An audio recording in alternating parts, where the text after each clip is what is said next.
첫 번째는 제 순서인데요. 오늘 제가 준비한 이야기는 그 학기 초인 것 같긴 하지만 원서에 대한 준비를 논술은 생각보다 빨리 하셔야 됩니다.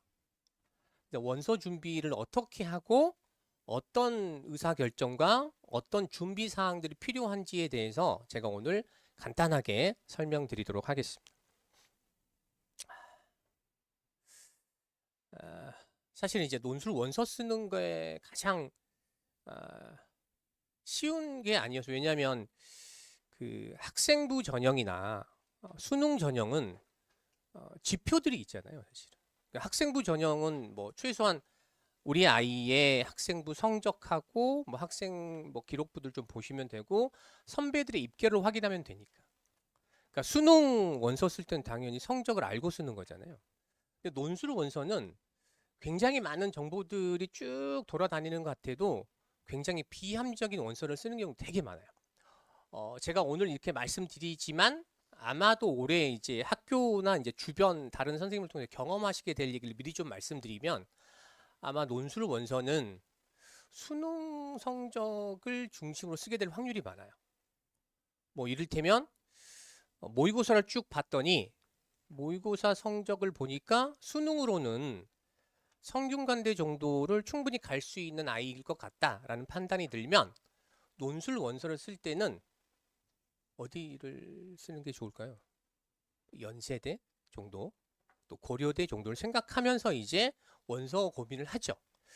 근데 한 발만 뒤로 물러서 이 질문을 조금 다시 곱씹으면, 아이가 수능을 잘 볼 수 있는 가능성이 논술 시험을 잘 볼 수 있는 가능성과 직결되진 않잖아요. 그러니까 아무런 관련이 없는 정보를 가지고 그냥 원서를 그렇게 쓰는 거거든요, 사실은.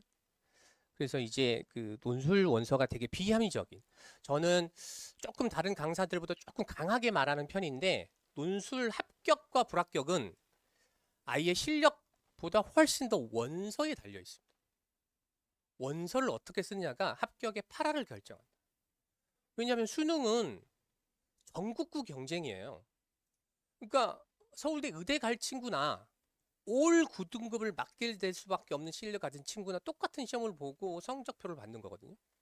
논술은 내가 원서를 쓴 대학에, 심지어는 그 대학에 내가 쓴 과에 원서를 쓴 친구들하고만 경쟁을 해요. 그러니까 모집단의 동질성이 굉장히 높고, 그 모집단의 성질을 내가 이겨낼 수 있는 원서를 결정하지 않으면 이미 시험 보기 전부터 떨어지거나 합격하거나 하는 게 결정이 될 수밖에 없습니다. 요 판단을 잘 하시려면 원서를 준비할 때 어떤 의사결정들을 해야 되는지를 좀 미리미리 준비를 하실 필요들이 있을 것 같아서 제가 오늘 간단하게 좀 준비를 해봤습니다. 우선 그 논술 원서에 관한 얘기긴 한데, 큰 틀에서는 수시 원서를 결정하는 이제 로드맵입니다. 입시를 성공하기 위해서 뭐 여러 가지의 설명들이 필요로 하겠지만, 좀 상징적으로 말씀드리면 입시에 성공할 수 있는 가장 좋은 방법 중에 하나는 논술 시험을 안 볼 수 있는 상황을 만드는 겁니다. 그렇잖아요. 그러니까 이걸 역으로 뒤집어 보면 논술 시험을 보는 경우는 대개는 패자부활전인 거예요.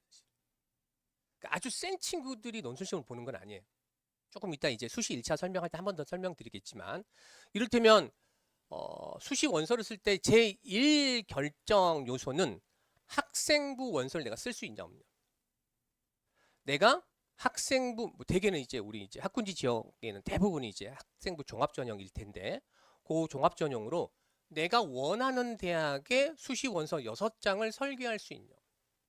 근데 사실 이거는 이미 중학교 때부터 결정을 한 거잖아요. 고등학교 결정할 때부터 이미 어느 정도 내가 그 수시를 보고 수시 입결이 굉장히 좋은 학교를 한번 가보겠다. 뭐 특목 자사고 들겠죠. 그리고 거기서 이제는 지금은 4학기고 이제 남은 한 학기 합쳐 5학기겠죠. 5학기 동안 경쟁에서 이겨낸 친구들이라면 자기가 원하는 대학의 원서를 학종으로만 6개를 쓸 수 있어요. 그럼 논술 시험을 안 봐도 돼요, 사실. 그러니까 이를테면 특목 자사고 뭐 대원이라든가 용인, 외대부 이런 친구들이 논술 준비를 그렇게 많이 하진 않습니다. 할 이유가 없잖아요. 그거 아니어도 할 수 있는 게 많은데. 왜냐하면 그동안 2년간 뭐 아이들 말로 개고생한 것에 대한 보답을 받는 거잖아요. 그렇죠? 근데 이제 여튼 여러 가지 이유 등으로 한 학기 정도 실수할 수도 있잖아요. 또는 생각보다 경쟁이 치열해서 내신 받기가 어려울 수도 있었잖아요. 이런 여러 가지 요소들이 결부되면 쓸 수는 있는데 그 대학은 내가 붙어도 안 다닐 것 같아. 이렇게 이제 학종이 예쁘지 않을 수 있잖아요. 그렇죠? 그리고 이제 학종은 남은 한 학기 동안 열심히 노력한다고 무슨 변화가 발생하는 건 아니에요. 이미 결정됐다고 보시면 됩니다. 굉장히 변동성이 없는 그런 전형일 수밖에 없죠. 왜냐하면 이미 4학기가 결정 지배력을 행사하는 거니까. 그렇죠? 그래서 수시 원서를 쓸 때 제1 결정 요소는 내가 학생부로 몇 장을 쓸 수 있냐입니다. 내가 한 장도 못 쓴다. 그럼 무조건 6논술 하는 거예요. 이유 없습니다. 여기서 갑자기 6논술 쓰는 건 좀 너무 심한 거겠죠? 아니요. 학생부를 쓸 수 없으니까 6논술을 쓰는 거예요. 그냥. 그렇잖아요. 거기서 갑자기 그래 너무 심하니까 저는 그럼 수시는 5장만 쓸래요. 이런 말도 안 되는 판단을 할 수는 없는 거잖아요. 그렇죠? 근데 학교에서 3개 정도는 써볼 수 있을 것 같다. 특히 학교는 되게 보수적으로 판단을 해요. 이를테면 선배들의 입결을 보고 우리 아이의 입결이 요 정도 이 성적이 요 정도 되니까 어느 대학 정도로 갈 수 있겠습니다 라고 말씀을 해주시잖아요. 그러니까 학종에 대한 판단은 학원에서 받는 게 아니고 학교에서 받는 게 좋고 준비는 학원에서 하는 게 좋죠. 그렇죠? 그러니까 판단은 학교에서 받는 게 제일 좋습니다. 그래서 학교에서 2장 또는 3장을 쓸 수 있다 그러면 나머지 3장이 논술이 되는 거예요. 이렇게 결정을 하실 수 있어야 됩니다. 그래서 그 지난번 우리 아카데미 때도 이제 제가 잠깐 말씀드렸는데 이제 계약을 하고 이러면 이제 여러 가지 학사 일정들이 있잖아요. 그중에 상담 일정들이 있잖아요. 그리고 이제 우리 아이들만큼은 우리 부모님들이 너무 순하시고 착하시고 너무 예의 바르셔서 순번을 계속 기다리시는 분들이 계셔요. 그래서 제가 조금 자극적인 표현을 그때 아카데미 때 좀 해봤는데 올 한 해만큼은 약간 진상인 학부모가 되도 괜찮다. 나중에 다 갚으면 되니까. 그래서 자꾸 전화하셔서 제가 잘 몰라서 그런다. 아무것도 모르니까 좀 상담을 좀 빨리 좀 해달라라고 얘기를 자꾸 하셔야 돼요. 기다리세요. 알아서 해드릴게요. 물론 그렇게 말씀하실 텐데 바쁘시니까. 그래도 자꾸 말씀하셔서 한 번 받을 거 2번 받으셔야 되고 자꾸 만약에 담임 선생님하고 이게 잘 안 되면 학년부장 선생님을 찾아가서라도 어떻게든 하셔야 돼요. 그렇게 해서 일단은 판단을 빨리 받으시는 게 아이 입장에서도 미련을 두지 않을 수 있어요. 그러니까 우리 아이가 이제 열심히 공부를 해서 성적을 올려야 되잖아요. 근데 아이가 열심히 공부하면 성적이 오르는 상황이 안 만들어질 수도 있잖아요. 왜냐하면 성적이 오르려면 우리 아이의 지표도 좋아져야 되지만 경쟁자의 지표가 안 좋아져야 되잖아요. 근데 이런 상황을 만들 수 있는 여건이 한 해 동안 많지가 않아요. 이를테면 우리 아이도 열심히 공부하는데 옆에 친구도 열심히 공부하면 실은 우리 아이 성적이 안 바뀔 수도 있거든요. 근데 그 여지를 그나마 이를테면 정시에 올인한 친구들이 유일하게 격차를 벌릴 수 있는 게 중간고사, 기말고사 기간이에요. 그때는 학종하는 친구들은 그거 해야 되니까. 그렇잖아요. 근데 여전히 판단을 애매하게 어쩌지 저쩌지라고 해서 사실은 결과론적으로는 학생부를 1도 쓰지 않게 되는 상황에 처하게 될 건데 중간고사, 기말고사를 대비하거나 준비하거나 시간을 쓰게 되면 실은 수능 성적을 올릴 수 있는 기회가 없어요. 하반기 되면 시쳇말로 전국 꼴등도 공부를 해요. 생각보다 잘 안 오릅니다, 사실. 그러니까 지금 사실은 지금 아이들이 지금 공부 열심히 하고 있어야 돼요. 지금 이를테면 겨울방학 요 2달. 그리고 중간고사 기간 요 1달, 기말고사 기간 1달 정도 요 기간이 이제 정시하는 친구들한테는 격차를 좁히거나 벌릴 수 있는 유일한 기회다라고 생각을 하실 수 있어야 되니까 그 판단을 빨리빨리 하기 위해서라도 학종에 대한 판단을 빨리빨리 하시는 게 좋고 이미 학생부로 좀 정평이 나 있는 그런 학교는 2학년 때 다 설계를 해줘요. 사실 아이한테 이렇게 수능 준비를 많이 하는 게 좋겠다 등등등등등. 이 판단을 이제 계속 이제 학교에서 보류하는 이유는 그 판단을 보류할 수밖에 없는 상황이기 때문이에요. 사실은 이를테면 학교에 대한 학생들의 장악력이 좀 떨어지거나 또는 뭐 그렇게 됐을 때 학교 분위기 안 좋을 거라는 이런 불안감을 가지고 계시는 학교는 마지막까지 최선을 다하자고 얘기할 수밖에 없어요. 근데 조금만 생각해 보시면 학생부는 한 학기 동안 뭘 엄청나게 한다고 바뀔 가능성이 전혀 없어요. 왜냐면 학생부의 가능성이 있는 친구는 수능을 포기하면서까지 얘를 지킬 거거든요. 지킬 거잖아요. 그렇죠? 근데 조금 했는데 많이 바뀌었다라고 하는 상황에 처해 있는 학교는 이미 수시 실적이 안 좋은 학교입니다. 그러니까 수시 실적이 좋은 학교일수록 마지막 학기에 사실은 내신 과목 수를 봐도 알 수 있어요. 3학년 1학기 때 입시 실적이 좋은 학교일수록 3학년 1학기 내신 과목 수가 많이 적어요.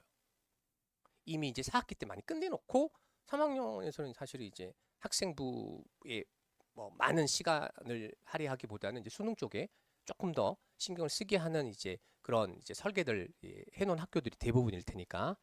여튼 그래서 일단은 제일 먼저 우리 아이가 몇 장을 학생부를 쓸 수 있는. 그래야지 내가 논술을 몇 장 쓸 수 있는. 이게 무슨 차이냐면 6논술인 친구가 논술 공부하는 거하고 3학종 3논술인 친구가 논술 공부하는 건 당연히 비중과 시간 비용이 달라야죠. 그렇죠? 저는 아이들한테도 제일 먼저 그거 확인하고 6논술인 친구들은 조금 더 이제 뭐 방학 때는 비슷하지만 학기 중에는 조금 더 과제량이 많아요. 그럴 수밖에 없어요. 왜냐하면 집중할 수 있다는 장점이 있긴 하나 입시 전반적으로 보면 확률이 떨어지는 선택을 하고 있는 거잖아요. 3학종의 3논술인 친구는 할 게 많아서 너무너무 엄마 힘들어 이것까지 할 수는 없어 라고 하지만 입시 전체적으로 놓고 보면 확률이 높은 선택지를 가지고 있는 거예요. 여기서도 가능성이 있고 여기서도 가능성이 있고 수능도 가능성이 있는 거잖아요. 6논술인 친구는 학생부 가능성이 없는 거잖아요. 지금.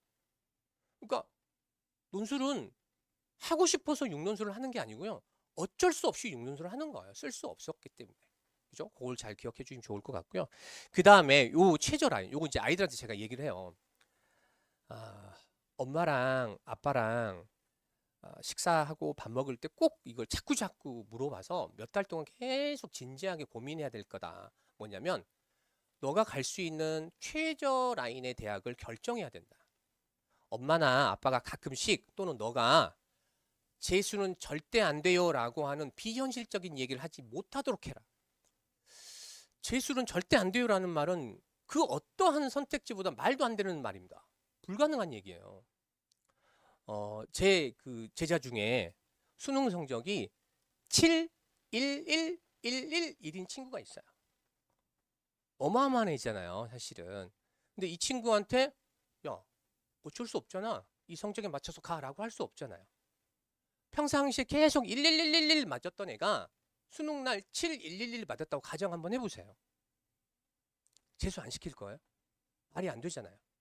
그죠? 또는 만약에 학생부로 갈 수 있는 대학이 계속 합격률을 생각하면서 낮추다 보면 말도 안 되는 저 지방에까지 쓰여야만 하는 상황이 벌어질 수도 있잖아요. 안 보내실 거잖아요. 제가 애들한테 가끔씩 그런 얘기해요. 제주도에 갈 거냐? 강릉대 갈 거냐? 안 갈 거잖아. 그러면 그 상황이 만들어지면 재수를 할 수밖에 없는 거다. 그러니 너가 갈 수 있는 최저 라인을 엄마랑 아빠랑 상의를 해서 꼭 결정을 해야 포트폴리오 6개를 짤 수 있다. 어떻게 이제 판단을 하시면 되냐면 그럴 리는 없겠지만 극단의 상황을 가정하는 겁니다. 이를테면 수시 6개를 썼는데 다 떨어졌다고 가정을 한번 해보자. 그럴 리는 없다. 하지만 떨어졌다 생각을 해보자. 그리고 정시, 가군, 나군, 다군을 써야 되는데 그럴 리는 없겠지만 수능날 막칭 실수했다고 가정 한번 하나씩 밀려 썼다고 가정 한번 해보자. 정시로도 갈 데도 없고 수시로도 갈 데도 없다. 이때 어떤 대학에서 너한테 합격증을 주면 너는 그 대학을 갈 거니 아니면 다른 선택을 할 거니 라고 엄마랑 아빠랑 같이 얘기를 해봐야 된다. 그래서 한 단계씩 낮춰봐야 돼. 어떤 친구는 연세대 붙어도 안 가겠다는 애도 있어요. 또 어떤 친구는 경희대, 한의대 아니면 절대 안 갑니다 라고 하는 친구도 있고요. 하나씩 낮춰보는 거야. 중대, 경희대, 뭐 이대, 뭐 건대 쭉 낮춰보다 보면 제가 건대, 동국대, 홍대 밑으로는 저는 합격을 해도 안 갈 것 같아요. 그러면 그 라인이 최저 라인인 거예요. 그 최저 라인에 한 장을 원서를 쓰고 버린다는 생각을 가지고 나중에 포트폴리오를 짤 겁니다. 그래서 나에게 허락된 장수 중에 일부는 소신전도 한번 해보고 일부는 안정전도 해보고 일부는 보험 전략도 짜보는 거예요. 그러니까 그러한 전략 포트폴리오를 짜놓고 거기에 맞춰서 논술 준비도 하는 게 맞죠, 사실. 그래서 최저 라인. 그러니까 특히 올해 이제 학년은 절대 재수 불사 뭐 이런 엄청 어려워지는 상황이 초래할 수밖에 없다라고 하는 심리적 공포감이 돌아요. 근데 사실은 그게 말이 안 되는 얘기잖아요. 그렇잖아요. 그 수십 년간 입시 체제가 단 한 번도 바뀐 적이 없었을 테고 아닐 테고 교과서도 바뀌고 뭐 시험 체제도 바뀌고 다 바뀌었는데 단 한 해도 재수생이 없었던 해는 없었어요. 학령 인구가 계속 줄어듦에도 불구하고 매년 15에서 16만 명의 재수생이 마치 누가 찍어낸 것처럼 계속 나옵니다. 구조적으로 나와요.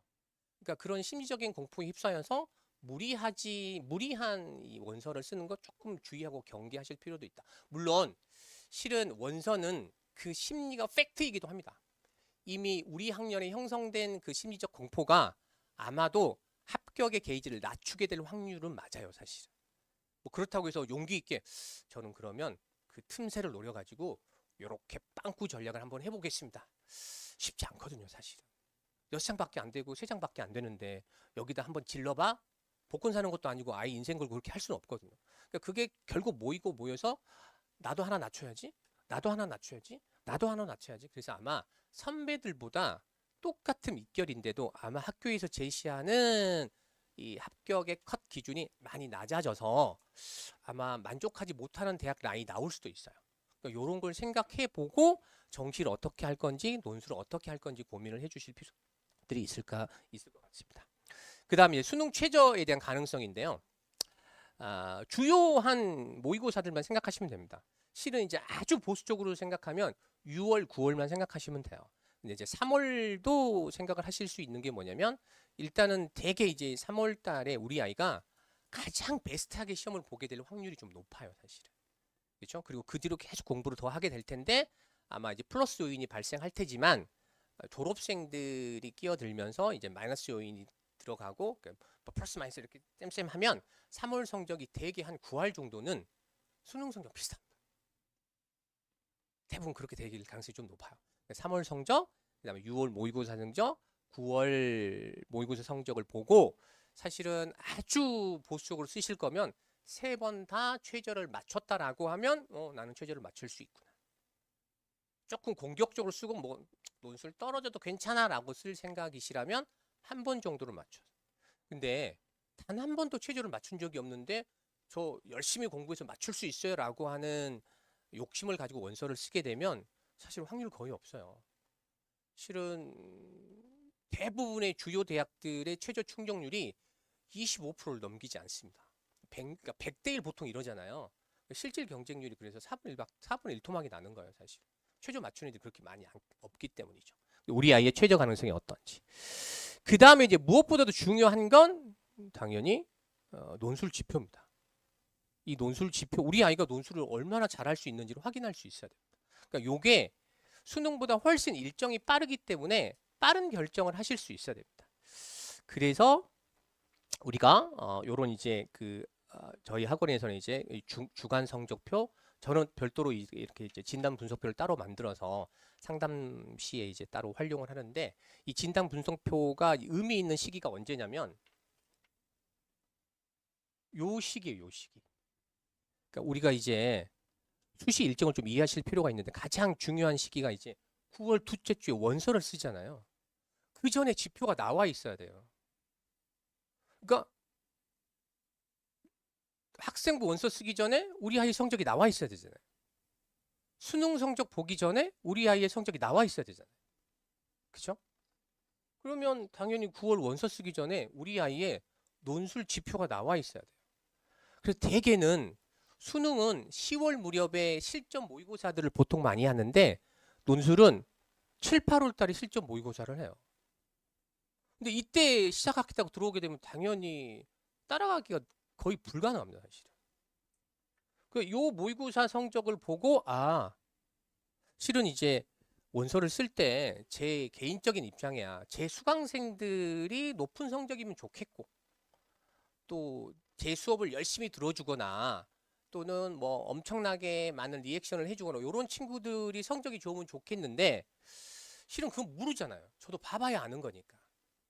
그래서 막 열심히 1년간 가르쳤는데 성적이 안 좋으면 어쩔 수 없어요. 그 성적에 맞춰서 어머니 제가 최선을 다했는데 성적이 이렇게 나왔으니 A 대학은 안 될 것 같고 B 대학이나 C 대학을 노리셔야 될 것 같습니다라고 객관적인 상담을 해드릴 수밖에 없어요. 거기서 제가 이제 핀잔 듣기 싫어가지고 걱정하지 마세요. 잘 될 겁니다. 우리 아이가 수업 태도가 너무 좋아요. 과제를 열심히 해오네요. 질문하는 걸 보니까 아이가 사고력이 너무 뛰어나요. 그런 주관적인 정성적인 지표를 가지고 원서를 쓰는 건 실은 제가 아까도 말씀드렸지만 논술 원서가 이미 합불의 8화를 결정하는데 그걸 의미 없이 결정하는 건 일단 지고 들어가는 게임일 수밖에 없다. 대개는 이런 지표 없이 원서를 써요, 사실은. 근데 요 지표가 신뢰도가 있으려면 요 앞에 준비를 탄탄히 하고 있어야 됩니다. 갑자기 7월 달에 저도 한번 볼래요라고 시작하면 당연히 들쑥날쑥할 수밖에 없어요. 그런 신뢰도가 떨어지는 지표를 가지고 원서를 쓸 수는 없잖아요. 그렇죠? 그래서 7, 8월 달에 실전 모의를 통해서 지표를 만들기 위해서는 요 앞에 충분하게 준비를 하실 필요들이 있겠다. 그리고 올해는 이제 아카데미 쭉 말씀드렸는데 그 중앙대학교의 이슈 때문에 아마 여름 특강이 아마 붐비게 될 확률이 좀 많습니다. 그래서 여름 때 뭐 이런 특강들이 계속 많이 있을 것 같아서 실전 모의와 함께 준비하시려면 미리미리 앞에 준비를 하실 필요도 있지 않을까 싶습니다. 그리고 이제 수시 1차 시험이 수능 전에 치르는 시험들이고요. 수시 2차 시험이 이제 수능 후에 치르는 시험들인데 수시 1차 시험의 특징들을 좀 이해하실 필요들이 있습니다. 그러니까 수시 2차 시험은 실은 논술 원서를 쓸 때 이런 보험 전략을 주로 많이 써요. 그러니까 수능이 자칫 잘못됐을 때를 대비해서. 근데 이제 조금 소신 지원을 좀 하고 싶다라고 하는 친구들은 수시 1차를 노려보는 게 좋습니다. 왜냐하면 수시 1차는 수시 2차와 달리 원서를 쓰면 안 되는 친구들이 필연적으로 발생할 수밖에 없어서 그렇습니다. 이를테면 수시 1차 시험의 대표적인 학교가 연세대학교, 올해는 중앙대학교, 홍익대학교 이런 대학들이에요. 그러니까 이런 대학에 합격하면 안 되는 친구들은 원서를 쓸 수가 없어요. 그러니까 이런 대학에 합격하면 안 되는 친구들은 자기 생각에 나는 요 대학보다 조금 더 나은 수능 성적을 갖고 있다라고 생각하는 친구들이에요. 시체말로 센 애들은 수시 1차에 쓸 수가 없습니다. 그러니까 연세대, 중앙대, 홍익대를 죽었다 깨어나도 갈 수 없는 친구들만 원서를 쓰는 거예요. 사실은 그래서 특히 수시 1차가 이렇게 패자 부활전의 성격들이 아주 강합니다. 그래서 수시 1차 준비를 좀 잘 하셔서 전략적으로 사용하시면 조금 더 유리한 설계를 좀 하실 수 있지 않을까 싶습니다.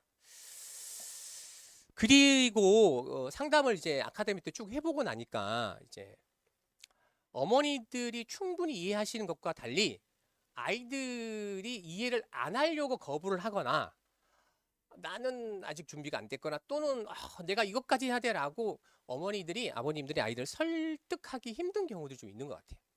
그래서 이번 무특위에서는 일단은 기초적인 학습 내용뿐만 아니라 전형에 대한 설명을 통해서 아이들을 보내주시면 무료 특강에 보내주시면 왜 논술을 이렇게 준비하고 논술 준비가 수능 준비나 학생부 전형에 왜 피해를 주지 않게 되는지에 대해서 설명을 해드릴 거예요. 그래서 어머님, 아버님 대신에 저희들이 아이들을 충분하게 설득해서 아이 스스로 스케줄표에 논술 준비를 할 수 있게끔 만들어 드릴 테니까 일단 무료 특강 일정들을 보시고 아이하고 상의하셔서 아이 시간이 일정이 되는 데를 선택하셔서 신청해 복수 신청 가능합니다. 알겠죠? 이것도 들어보고 또 이제 또 예민한 친구들은 선생님 또 탈 수도 있잖아요. 그렇죠? 그러면 한번 들어보고 나는 이 선생님이 좋을 것 같아라고 하면 그 결정을 어머님, 아버님들이 좀 존중해 주시면 좋을 것 같습니다. 그래서 그렇게 하고 그다음에 저는 무특에서 아이들 기초 테스트 하고 개별 성적표를 보내드릴 겁니다. 그래서 요런 기본적인 재능이 있고 또 어떤 건 개선해야 될 건지를 중심으로 성적표를 따로 아까 보신 성적표 양식이 있죠? 그렇게 해서 보내드릴 테니까 참고해 주시면 좋을 것 같습니다. 자, 끝으로 제 개인적인 시간표가 이거 있으니까 한번 참고해 주시고요. 저는 준비된 게 여기까지고 다음에 손봉우 선생님이 바꿀 수 있는 것을 최선을 다하자는 주제로 저는 설명드리도록 하겠습니다. 저는 여기까지 하겠습니다. 감사합니다.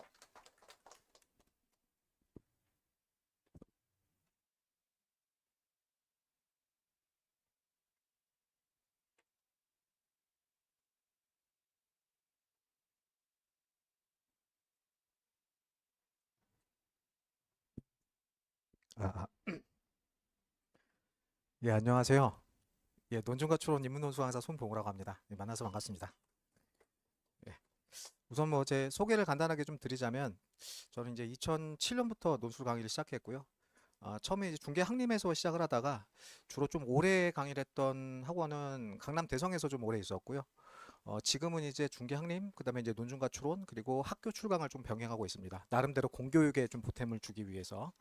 어, 제가 오늘 조금 드릴 말씀은 우선 이제 제 반 소개인데 제가 지금 화요일반하고 토요일 저녁반을 여기 논중과 추론에서 강의를 하고 있거든요. 근데 화요일반 같은 경우에는 고등학교 2학년 여름방학 이후부터 진행된 반이라 요 반은 좀 진도가 빨라요. 그리고 토요일반 같은 경우에는 12월 말에 이제 개강을 해가지고서 수업을 쭉 진행하고 있는 반인데 혹시 이제 중간에 유입된 신규생이 있으면은 혹시 뭐 진도를 못 따라갈까 봐 걱정하시는 분들이 있는데 그건 너무 걱정하지 않으셔도 됩니다. 중간에 들어오게 되면은 필수로 들어가야 될 핵심 내용들을 제가 압축한 강의가 있는데 그 강의 무료로 제공할 거고요. 그다음에 개별적으로 쓰기 과제하고 첨삭 따로 진행을 할 거니까 그 부분은 너무 염려하지 않으셔도 됩니다. 제가 오늘 뭐 드릴 말씀은 사실 되게 심플한 얘기인데 바꿀 수 있는 것하고 바꿀 수 없는 것, 이 부분들을 조금 구분하는 시간들을 잠깐 가질 거고, 그리고 이와 더불어 작년 합격자 일부와 그다음에 제 강의 소개 간단하게 하고 마무리를 할게요. 자, 제가 논술 첫 시간에 애들하고 이제 상담을 좀 하다 보게 되면 애들 성적과 상관없이 가고 싶은 대학교는 어느 정도 있더라고요. 막연하게나마. 그럼 이제 아이들하고 이런 얘기를 해요. 그러니까 네가 가고 싶은 대학교가 있다고 하면 내가 노력해서 바꿀 수 없는 것과 바꿀 수 있는 것들 한번 좀 나눠보자. 그러면 우선 우리 아이가 노력해도 바꿀 수 없는 건 뭐가 있을까요? 사실 되게 여러 가지 있거든요. 성격 안 바꿔지는 친구도 있어요. 저 같은 경우는 키가 안 바꿔지겠지만. 네. 그래서 애들하고 이제 얘기해 보면 되게 심플한 얘기인데 우선 바꿀 수 없는 건 과거 지난 성적이 되겠죠. 그래서 이렇게 이제 보시면은 바꿀 수 없는 건 사실 1학년, 2학년 때 받은 내신, 그다음에 비교과 영역들은 바꿀 수 없는 영역입니다. 그렇죠? 그럼 반대로 바꿀 수 있는 건 뭐가 있을까요? 내가 노력해서 바꿀 수 있는 거. 크게 세 가지입니다. 하나는 뭐냐면은 여기 보신 것처럼 3학년 때 내신 바꿀 수 있죠. 앞으로 시험 볼 거니까. 그리고 두 번째 논술 실력 바꿀 수 있습니다. 그다음에 세 번째 수능 성적 바꿀 수 있어요. 그러면 내가 바꿀 수 있는 건 크게 이렇게 세 가지가 되겠죠. 논술, 내신, 수능. 그런데 이 바꿀 수 있는 이 세 가지 중에서도 사실은 우선순위가 필요합니다. 내가 가고 싶은 대학교가 예를 들어 인서울권이라고 가정을 하게 되면 바꿀 수 있는 우선순위가 수능, 내신, 논술이 있다고 하면 부모님들 입장에서 보면은 우선순위가 뭐겠습니까? 애들 입장에서 보면 당연히 수능이겠죠. 수능은 어차피 수시에서도 최저 등급 조건 맞출 때 당연히 필요하고 정시 때는 그냥 수능이 필수니까 가장 우선순위는 첫째 수능이어야 합니다. 그래서 수능은 가장 중요한 시험이기 때문에 사실 저 같은 경우에는 논술을 가르치는 강사긴 하지만 애들한테 과제를 거의 안 줘요. 왜? 수능 최저 등급 조건 맞추는 게 먼저니까 다시 쓰기 과제 같은 경우에 가능하면 최소화해서 주려고 합니다. 자, 그리고 수능 말고 수능은 당연히 이제 상수로 준비해야 되는 시험이지만 내신하고 논술 중에 우선순위가 가능하면 어떤 게 더 높은 게 좋은가요? 그쵸. 우선 두 번째는 뭐냐면 사실 내신이 우선순위인 게 더 좋긴 합니다. 왜냐면 아무래도 교과나 학생부 종합 전형이 논술보다는 경쟁률이 착하니까 내신이 우선순위가 되어서 내신 성적이 좀 좋은 친구들 같은 경우에는 사실 수능하고 내신 이 두 가지 준비하는 것이 사실은 논술하고 병행하는 것보다 더 나아요. 맞아요. 그리고 이제 마지막이 사실은 논술이 되겠죠. 아무래도 다른 전형에 비해서 경쟁률이 높으니까.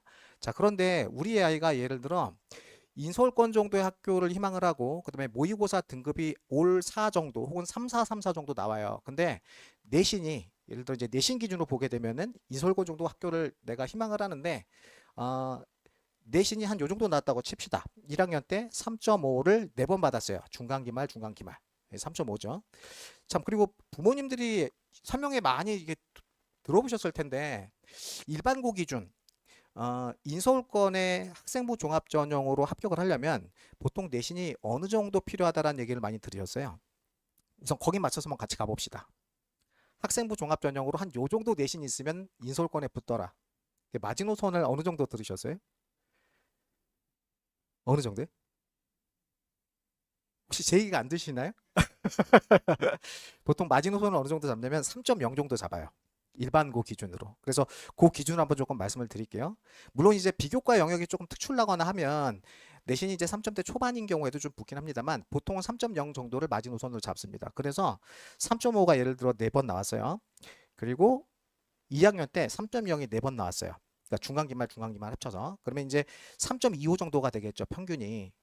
그러면 이제 3학년 같은 경우에 시험을 1학기까지만 반영하잖아요. 그러니까 중간하고 기말고사 딱 2번만 반영을 하잖아요. 우리 아이가 예를 들어 지금 이 성적을 가지고서 내신을 3.0 정도 맞춘다고 한번 가정해 봅시다. 그러면 3학년 1학기 중간고사하고 기말고사 때 내신이 얼마나 나와야 되나요? 애들이 총 시험을 10번 보거든요. 그럼 내신이 예를 들어 3.0이 나온다는 얘기는 평균 전부 다 합쳐가지고서 10번 시험 본 게 내신 등급이 30이 나와야 됩니다. 30이. 그러면 1학년 때 14잖아요. 그 다음에 2학년 때 12잖아요. 26이죠. 그러면 3학년 때 4가 나와야 돼요. 그래야 30이 되니까. 그래서 사실 내신 3.0을 맞추려면 3학년 때 시험은 딱 중간하고 기말 이렇게 2번밖에 반영이 안 되기 때문에 생각보다 꽤 되게 높은 성적이 필요해요. 2.0을 2번 받아야 평균 3.0으로 갑니다.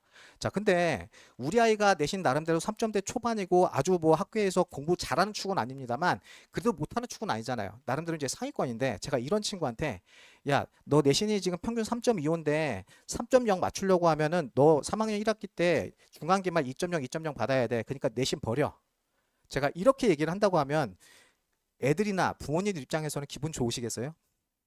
딱히 좋지는 않을 거죠. 왜냐하면 애들이 공부하려고 하는 노력들을 폄하하는 것 같기도 하고 그다음에 두 번째는 뭐냐면 어쨌든 1학년보다 2학년 때 성적이 나아졌잖아요. 그렇죠. 그러면 3학년 때 더 나아질 가능성이 있으니까 우리 아이가 그래도 내신 성적 최대한 올릴 수 있도록 그렇게 배려해야 되는 거 아니야? 예, 맞습니다. 사실 저도 속으로는 야, 내신 2.0 가능성은 없는데 라고 생각을 하지만 아이들의 노력을 폄하하고 싶지는 않아서 가능하면 내신 3점대 초반인 친구들은 내신 공부 열심히 하라고 해요. 왜? 나중에 수시는 원서 어차피 6개 쓰니까 내신이 좀 괜찮으면 어쨌든 비빌 언덕들이 조금 생기잖아요. 그렇죠? 그래서 이걸 이렇게 이제 보시면 바꿀 수 있는가는 어쨌든 개인의 선택입니다. 이게 논술이든 혹은 내신이든. 자, 그래서 제 주변에 이제 보게 되면은 논술하고 내신 중에 내신을 먼저 생각한 친구들도 있어요. 그러니까 수시대 원서 6개를 쓰게 되면 적어도 한 4개 이상은 학생부 종합전형이나 교과를 쓴 친구들도 있습니다. 자, 요 친구 같은 경우에는 지금 이제 외대 정외과 합격했던 친구인데 제 친구 놈 딸내미기도 했었어요. 근데 얘는 아까 말씀드렸던 것처럼 모의고사가 3, 4, 3, 4 정도 나왔고요. 그다음에 내신은 일반고 기준 3점대 초반 정도 나왔습니다. 그래서 이 친구 같은 경우에는 여기 입시 상담을 할 때 내신은 버릴 수가 없으니까 모의고사 성적도 좀 나쁘고 그러니까 안 좋고 그러니까 학생부 종합전형이나 교과 위주로 가자.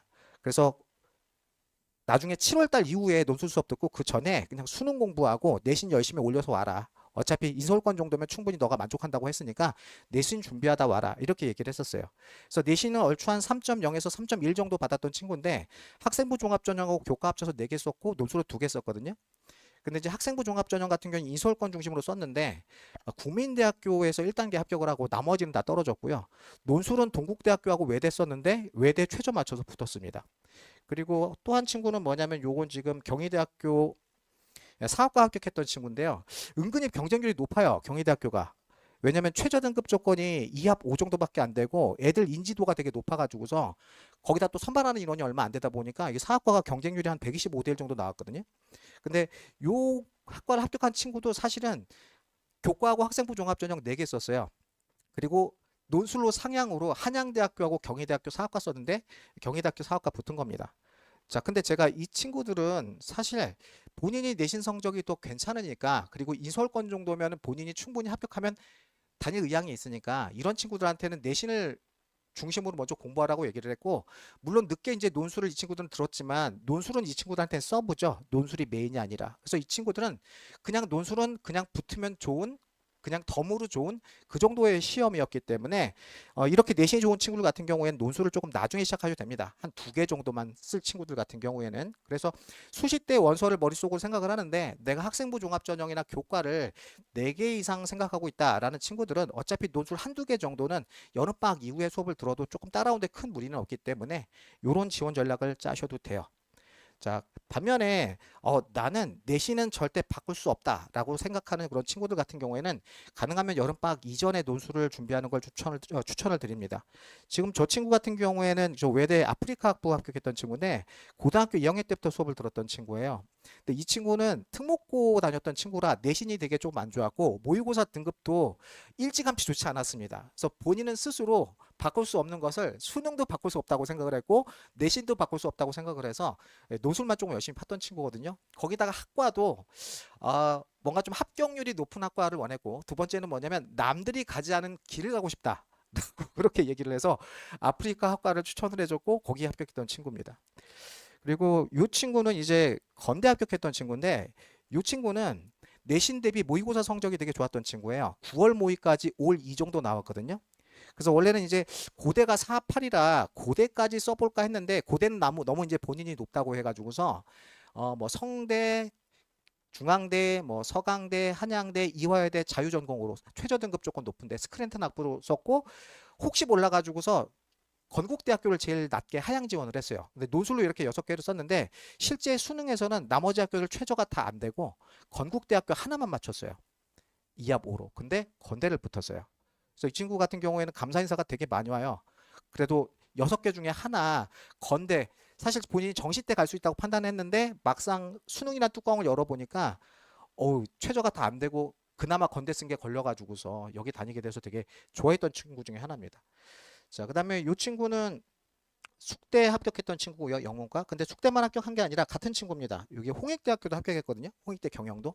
이 친구는 논술로 3개 붙었어요. 여기다 이제 숭실대학교도 붙었었던 친구인데 이 친구는 현역 때 내신이 3점대 초반인데 학생부 종합전형고 교과 학생부 종합전형고 교과 4개 넣고 그 다음에 논술로 2개 썼는데 논술은 최저 안 돼서 다 떨어지고 학생부 종합전형 교과 전부 다 인서울권으로 지원했는데 하나도 합격한 데가 없었습니다. 그래서 이 친구가 이제 재수하면서 논술만 6개 쓴다고 저하고 같이 수업을 시작했던 친구인데 이 친구는 한 5월 달 정도 되니까 사실은 논술 오래 가르치다 보게 되면 합격할 놈들은 조금 이렇게 보이거든요. 예, 좀 보여요. 그러니까 얘는 확실하게 합격하겠다. 물론 소수입니다. 이 친구는 5월 달쯤인가 글을 보니까 이대로 가면 합격하겠더라고요. 그래서 이 친구한테 미리 얘기를 했어요. 야, 너는 그냥 수능 최저 맞추면은 학교 어디든 붙은 데가 있을 거니까 논술 나오고 계속 오래 하자고. 근데 이제 이 친구가 수학이 6등급 정도 나왔어요. 실제 수능에서. 원래 수학을 못했던 친구입니다. 그래서 뭐 재수하느라 간이 약간 좀 쪼그라든 것도 있고 그다음에 모의고사 자체를 그렇게 잘 못 본 친구라 학교를 다 고만고만하게 썼어요. 막 홍대 그다음에 뭐 그 비슷한 레벨의 뭐 숙대 그다음에 뭐 건대 요런 학교들 뭐 숭실대학교 요런 학교 썼는데 3개 붙었던 친구입니다. 그다음에 요 친구는 이제 고대 붙었던 친구인데 이 친구는 원래 계열이 이과 쪽이었어요. 근데 이 친구는 바꿀 수 없는 걸 뭐라고 생각했냐면 이과는 수리 논술을 봐야 되잖아요. 근데 이제 수리 논술 안에서 자기가 다른 친구들하고 경쟁을 했을 때 이길 수 없을 거라고 판단을 했대요. 이과 쪽 친구였는데 그래서 문과 논술로 틀고 그다음에 최저 4, 8 맞춰서 이 고대 들어갔던 친구입니다. 근데 논술 실력은 사실 한 중상 정도였는데 고대가 물론 이제 고대가 최저가 워낙 높다 보니 최저 맞춰가지고서 경쟁률 한 10대 1 정도를 뚫고 들어간 친구라고 보시면 돼요. 자, 그래서 이 친구들 같은 경우에 일찌감치 우선순위가 논술이었고요. 적어도 수시 때 내가 원서를 3개 이상 논술로 쓸 거면 가능하면 조금 일찍 시작하는 걸 좀 추천을 드린다. 정리하자면 다른 주변에 있는 다른 친구들하고 비교하려고 하지 마시고요. 현재 본인의 어떤 상황에 맞춰가지고서 내가 우선순위를 수능 플러스 내신으로 둘 것인지 수능 플러스 논술로 둘 것인지 그 우선순위들을 본인이 자체적으로 판단하셔갖고 거기에 맞춰서 최선을 다하는 걸 조금 추천을 드립니다. 근데 이제 하나 조금 제가 걱정이 돼서 좀 드리는 말씀은 사실 우리 아이들이 이제 고3이 돼가지고서 수능 공부를 이제 막 시작한 상태들이 되게 많잖아요. 그러다 보니까 적어도 왜 우리 아이가 6월 달까지 6월 모의까지 논술 말고 물론 내신도 안 좋지만 6월 달까지 수능 공부 열심히 하다가 어느 정도 최저 등급 조건을 맞출 수 있는 실력들을 내가 만들어서 7월 달부터 논술을 시작하겠습니다. 이렇게 얘기하는 친구들도 있어요. 물론 그 선택이 잘못된 건 아닌데 뭐가 좀 문제냐면은 수능은 내신보다 변수가 많아요. 그래서 중간에 보게 되면 왜 아무래도 재수하는 애들도 있고 반수하는 애들도 들어오다 보니까 이게 본인이 갖고 있는 모의고사 성적이 사실은 이제 수능 때까지 유지되기가 약간 좀 어렵습니다. 그래서 우리가 같이 뭐를 곁들여서 가는 거냐면 논술하고 같이 곁들여서 가는 거예요. 그래서 수능만 파는 건 조금 현역 애들한테 위험한 전략이니 가능하면 논술하고 조금 섞어서 가는 게 어떨까? 이렇게 저는 추천을 좀 드리겠습니다. 자, 그리고 요건 이제 제 뭐 강의 소개와 관련된 말씀인데 제가 반당 인원을 14명으로 올해 좀 제한을 했어요. 작년 같은 경우에는 그냥 인원수 제한 없이 받았는데 올해는 조금 이제 개인적으로 애들한테 시간도 조금 많이 할애하고 그리고 조금 더 신경을 쓰고자 반당 14명으로 제한을 했는데 그래서 지금 제 반당 TO가 별로 많지는 않아요. 인원수가 그렇게 많지는 않아서. 그리고 첨삭 선생님 한 분하고 제가 이제 번갈아 가면서 첨삭을 하는데 보통 저 혼자 첨삭을 해도 애들 12명까지도 첨삭이 가능하거든요. 근데 이제 그렇게 첨삭하면은 아무래도 애들 글들을 상대적으로 좀 정성스럽게 봐줄 수 있는 시간들이 좀 적을 것 같아서 첨삭 선생님하고 이렇게 7명 나눠가지고 로테이션식으로 첨삭을 진행을 하고 있습니다. 자, 밑에 보이는 건 바로 뭐냐면 어떤 한 학생의 답안이에요. 어떤 한 학생의 답안인데 한양대학교 입학처 홈페이지에 가면 구경하실 수 있습니다. 참고로 이 답은 저한테 수업을 들었던 친구고 한양대학교 미디어 커뮤니케이션 학과 당시에는 이제 최저가 없어서 경쟁률 196대 1을 뚫고 들어갔던 친구입니다. 그런데 이 친구가 저는 단순히 그냥 합격한 줄만 알았는데 나중에 연락이 왔더라고요. 자기 입학처 홈페이지에 그 자기 답안이 우수 답안으로 공지가 됐다고. 참고로 우수답안에 공지가 됐다라는 건 이 한양대학교 인문논술에서 전체 수석했다는 친구라고 생각하시면 됩니다. 제가 2명 정도 배출을 했거든요. 네, 그 중에서 1명이고요. 제 그 수업의 특징을 굳이 조금 말씀을 드린다고 하게 되면 저는 이런 수업들을 좀 지향을 해요. 기본적으로 논술은 약간 조금 뭐랄까요? 간단하게 생각하면은 학교에 왜 그 내신에서 보게 되면 국어 서술형 문제 나오잖아요. 그 서술형 문제 약간 좀 긴 버전이거든요. 그래서 어느 정도 좀 정답이 존재합니다. 채점을 해야 되니까. 그런데 아무래도 이게 숫자가 아니라 글이다 보니까 남들보다 잘 쓸 수 있는 여지가 존재하는 시험이 저는 논술이라고 생각을 해요. 그래서 그것이 애들 말로는 보통 필력, 문장력이라고 얘기를 하죠. 그래서 남들보다 똑같은 문장이지만 표현력, 그 다음에 남들보다 조금 더 깊이 있는 분석, 그 다음에 가독성 좋은 논리 전개. 어쨌든 저는 논술은 상대평가이기 때문에 남들보다 조금 잘 쓸 수 있는 여지들을 파고들어서 조금 섬세한 강의를 지향하는 강사입니다. 그리고 요건 이제 아까 그 왜 홍익대학교, 그다음에 숙명여대, 숭실대학 합격했던 친구가 저한테 간단하게 써줬던 합격 수기거든요. 참고로 저는 합격 수기 따로 받진 않습니다. 예, 카톡으로 저한테 이렇게 좀 보내주더라고요. 제 강의 특징을 매우 잘 알고 있는 친구인데 3가지 정도를 보내줬는데 이제 그 중에서 그냥 하나만 제가 이렇게 소개시켜 드립니다. 이렇게 좀 보세요. 예, 보시면서 제가 그냥 말씀드리는 걸 들으시면 될 것 같아요. 사실 왜 수학도 보게 되면 문제가 기본 공식만 알면 풀 수 있는 문제가 있고 그 다음에 기본 공식을 응용해야 풀 수 있는 문제가 있잖아요. 근데 논술도 그렇습니다.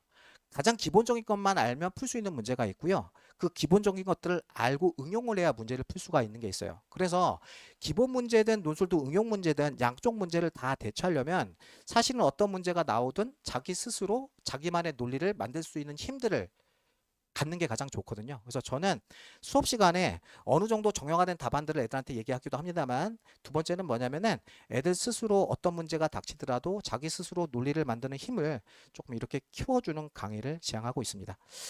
자, 그리고 이제 제가 이제 마지막으로 조금 말씀을 드리면 여기 이제 제 전체 수업 1년 커리큘럼인데요. 지금 이제 저희가 이제 3월 달에 있잖아요. 그래서 12월부터 이제 7월 사이에 있는데 아까 말씀드렸던 것처럼 선행반들은 수업이 조금 이제 빨리 진행이 돼 가지고서 제가 여름방학 전에 약점 개선 수업이라고 한 5주에서 6주 정도 더 수업들을 할 거고요. 그리고 이제 중요한 건 저 밑에 있는 거죠. 제가 이제 중간에 유입한 친구들 같은 경우에는 필수로 들어가야 될 강의 영상하고 그다음에 개별 과제들 주고 그다음에 첨삭들을 좀 해드릴 거니까 너무 걱정하지 않으셔도 되고 그다음에 중간고사하고 기말고사 기간에 휴강 기간이 한 2주 정도 될 겁니다. 그래서 그 기간에 부모님들한테 제가 전화 상담이든 아니면 개별적으로 대면 상담이든 할 거예요. 그래서 우리 아이들의 논술 성취도와 관련된 얘기를 좀 드리겠습니다. 그러니까 만약에 이제 지금 논술을 시작하게 되면은 제가 뭘 조금 알 수 있느냐, 그 아이들마다 소위 보면 이제 논술 문제하고 궁합이 조금 있거든요. 그래서 애들 글 쓴 걸 자주 봐야 어떤 논술 문제하고 좀 궁합이 잘 맞는지를 제가 좀 테스트를 할 수가 있어요. 근데 너무 늦게 오면 어느 대학교 논술 문제하고 얘가 잘 맞는지 제가 볼 수가 없습니다. 그래서 가능하면 조금 빨리 보내주신 걸 주시는 걸 조금 추천을 드릴 거고, 그리고 제가 올해 보면 특히 이제 지금 보내주면 제가 아마 기말고사 휴강 기간에 적어도 우리 아이와 어떤 대학교 논술 문제가 그나마 조금 잘 맞는지 그런 얘기들을 들을 수 있을 것 같아요. 그리고 이제 7월 여름방학 이후부터는 대학별 논술 테스트라고 해가지고서 왜 이게 대학마다 분량이 되게 적은 학교가 있고 또 분량이 되게 많은 학교가 있거든요. 근데 애들마다 긴 글 좋아하는 애들이 있고 또 짧은 글 좋아하는 애들이 있어요. 이게 은근히 애들 성격 따라갑니다. 그 애들 중에 보게 되면은 부모님들하고 대화할 때 말 길게 하는 거 별로 안 좋아하는 애들이 있거든요. 딱딱 그냥 짧게 단답형으로 얘기하는 애들이 있고, 두 번째는 뭐냐면 되게 또 장황하게 설명하는 거 좋아하는 애들이 있어요. 근데 글 쓸 때도 그런 성향이 있습니다. 그래서 어떤 문제가 우리 아이의 성향하고 좀 잘 맞는지 나중에 테스트해서 9월달 원서 접수할 때 우리 아이의 모의고사 성적과 그 다음에 논술 실력으로 가장 조금 합격 가능성이 높은 대학들을 제가 한번 골라 드리겠습니다. 제 설명은 여기까지고요. 끝까지 들어주셔서 감사합니다.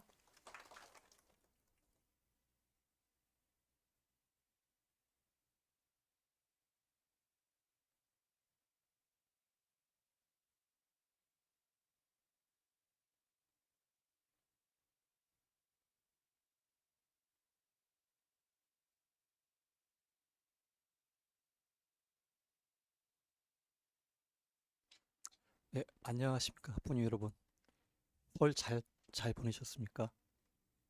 저는 친가가 대전인데 처가가 거제여가지고 한 800에서 900km 왔다 갔다 했던 것 같아요. 와이프한테 운전 맡기고 좀 쉬고 다녀왔습니다. 이제 설도 끝났고 이제 아이들 입장에서는 좀 있으면 이제 개학이니까 대입에 대해서 좀 체감하는 것이 좀 달라질 것 같아요. 근데 제가 오늘 말씀드리고자 하는 것은 제게 체크 안 됐네요.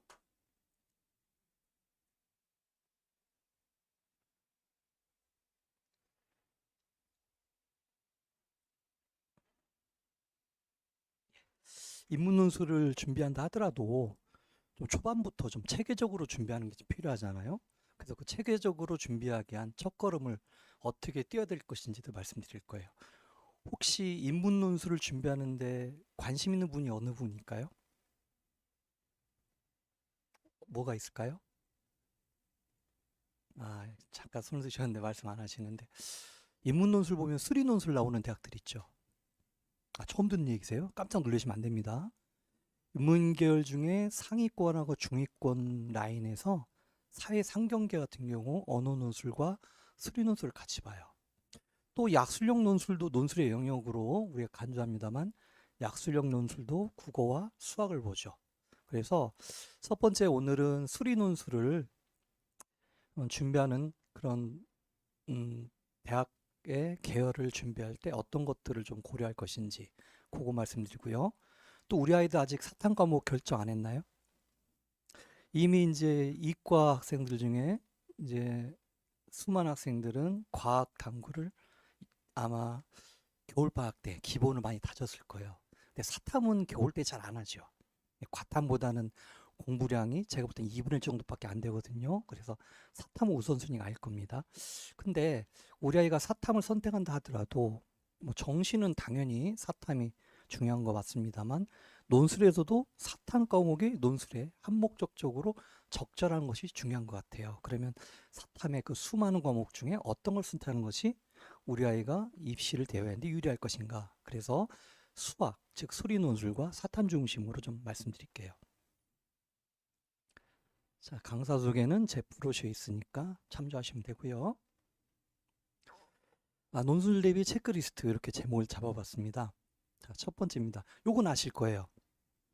논술 보는 대학들이 계속 늘어나고 있습니다. 아마 내년 되면 더 큰 변화가 있을 것 같아요. 근데 논술은요, 인문계는 이렇게 봐요. 언어 논술만 보는 대학들. 예를 들면 요약해라, 비교해라, 평가해라, 너희 견해를 써봐라, 자료를 해석해봐라. 그러니까 언어 논술 요약은 국문으로 작성하는 영역이죠. 자, 그런데 영어제 시문도 내는 경우가 있습니다. 이화여대 인문이나 한국외대 인문은 영어제 시문이 지문 하나씩은 들어가 있어요. 근데 이 영어제 시문의 수준은 2등급 혹은 3등급도 넉넉하게 독해 가능한 그런 지문이라 보기 때문에 저 영어가 약해서 이화여대 입문 못 쓰겠어요. 한국외대 입문 못 쓰겠어요. 그런 얘기는 할 수 없는 겁니다. 자, 그다음에 요걸 좀 많이 고민하셔야 돼요. 언어 논술과 수리 논술을 병행해서 보는 대학들. 대학들 대부분 어디죠? 눈에 띄죠? 연대, 그죠? 상위권입니다. 이대, 한양대, 그리고 이제 중상위권 중앙대, 경희대, 그리고 건숭 라인까지. 대부분 계열이 어디입니까? 물론 전체 계열을 보는 대학 연대 같은 경우도 있지만 사회계열, 여기서 사회계열은 경영경제까지 포함한 겁니다. 혹은 경영경제만 뚝 떼서 보는 대학도 있습니다. 이 대학들은요, 언어 논술과 수리 논술 두 가지를 다 봐야 됩니다. 자, 이 준비를 언제 할 것이니까가 아이들의 논술 준비할 때 궁금증 중에 하나인데요. 지금은 기초적으로 뭐 준비할 건 따로 없어요. 수학 열심히 해라요. 특히 선택 과목 확통인 경우 확통 열심히 해라. 자, 구체적 내용은 좀 이따 보도록 하고요. 자, 연대는 영어 제시표가 나옵니다. 연대는 뭐까지 나오는 거예요? 심플하게 수능 과목을 하면 국어, 영어, 수학 지문이 다 나오는 겁니다. 과거 시험이라고 보기는 좀 그렇고요. 본고사라고 보기도 좀 어렵긴 하지만 어쨌든 기초적 수준의 본고사 유형이 연대다라고 생각하시면 되고요. 이 연대 영어 제시문은 철학 지문이 나왔을 때는 좀 꽤 까다롭습니다. 지문도 꽤 길고요. 자, 수리 논술만 보는 대학 있습니다. 한국공학대 어디인지 모르시죠? 왠지 이른바 무슨 명문 같은데, 그죠? 손이 안 갑니다. 한국공학대 경희학부는 수리 논술만 보고요. 약술력 논술은 잘 아시는 대학인데 인서울권 언저리에 있는 대학들입니다. 작년 이제 국민대가 들어오면서 이슈가 됐었죠. 선발 인원 얼마 안 됩니다. 문과 같은 경우 아마 올해는 77명, 작년에 경쟁률이 100대 1에서 200대 1 사이였습니다. 그러니까 논술 공부 안 하고 국어 수학 열심히 하는 학생들이 한번 도전해 보는 거죠. 근데 함정이 있었죠. 국민대 같은 경우. 논술과 같이 한 문장짜리, 즉 50자, 100자 쓰기가 나와서 제가 작년 수업했는데 논술을 공부하는 학생들은 그 한 문장 쓰기를 잘하는데요. 그냥 국어 수학만 학생들은 적응력이 좀 떨어지더라. 이런 생각이 들더라고요. 그래서 나중에 말씀드릴 수도 있는데 우리 아이가 이 일반형 논술학 칠게요. 일반형 논술을 준비했는데 한 장 정도 남는다 그러면 우리 아이가 숭실대 세종까지 쓴다 그러면 국민대 약술까지 쓰는 것도 하나의 전략적인 판단일 수가 있습니다. 자, 올해는 이제 홍대 세종 캠퍼스가 약술형 논술에 진입을 했습니다. 자, 요거 뭔지 아십니까? 언어 논술의 출제 유형입니다. 이런 유형을 내는 거예요. 요약부터 자료에서까지 몇 대 유형이죠? 8대 유형입니다. 그래서 보통은 상반기 때 요거를 선생님들이 한 뭐 24회든 18회든 12회든 요 유형별 쓰기를 가르쳐요. 자, 동그라미 두 개가 되는 건 뭘까요? 중요하니까 동그라미 두 개겠죠? 이 대학들은요, 동그라미 두 개씩 돼 있는 요 유형들은 이 대학에서 반드시 내는 유형입니다. 자, 어디가 좀 집중돼 있습니까? 제가 가르치고 있잖아요. 설명과 평가형이 집중돼 있죠. 네. 자, 그리고 자료 해석이라는 유형도 있습니다. 그래프나 도표의 해석을 요구하는 문장이죠. 자, 아래 대학으로 한번 가볼까요? 중상위권 대학으로요. 자, 보시면 역시 설명과 평가 중심으로 나오고 있죠. 네, 이렇게 보시면 이 8대 유형을 조합해서 내는 겁니다. 난도는 이쪽에서 왼쪽에서 오른쪽으로 갈수록 난도가 좀 상대적으로 높다라고 생각하시면 돼요. 그래서 우리 아이가 특정 대학 하나를 딱 집어서 공부한다고 해서 요 설명과 평가, 문제 해결 이렇게 하면 안 되고요. 요게 사고력의 수준별로 논리에 대한 이해가 확장되는 유형이다. 이렇게 생각하시면 돼요. 그래서 대학마다 이렇게 요런 거 특징이 뭡니까? 보시면 매년 똑같은 유형으로 내요. 그래서 논술은 일단은 이런 기본 유형을 쓰는 법을 배우고요. 각 대학의 출제 유형을 맞춰서 공부하는 겁니다. 그리고 요 대학들의 특징은 정형화된 답안의 구조가 있어요. 그런 것들을 나중에 배우는 겁니다. 그래서 상반기 때 혹은 제 수업 같은 이제 수요일 날 신규반이 개설되는데요. 제 수업 같은 경우 12주 동안 이 8개 유형을 공부하고 그다음에 이제 대학별로 넘어가는 겁니다. 자, 아래 대학들은 생략했습니다. 아래 뭐 아직 관심 없으시잖아요. 숭실 세종 아직 관심 없잖아요. 여기까지는 관심 있으시잖아요. 그래서 여기까지는 말씀드리고요.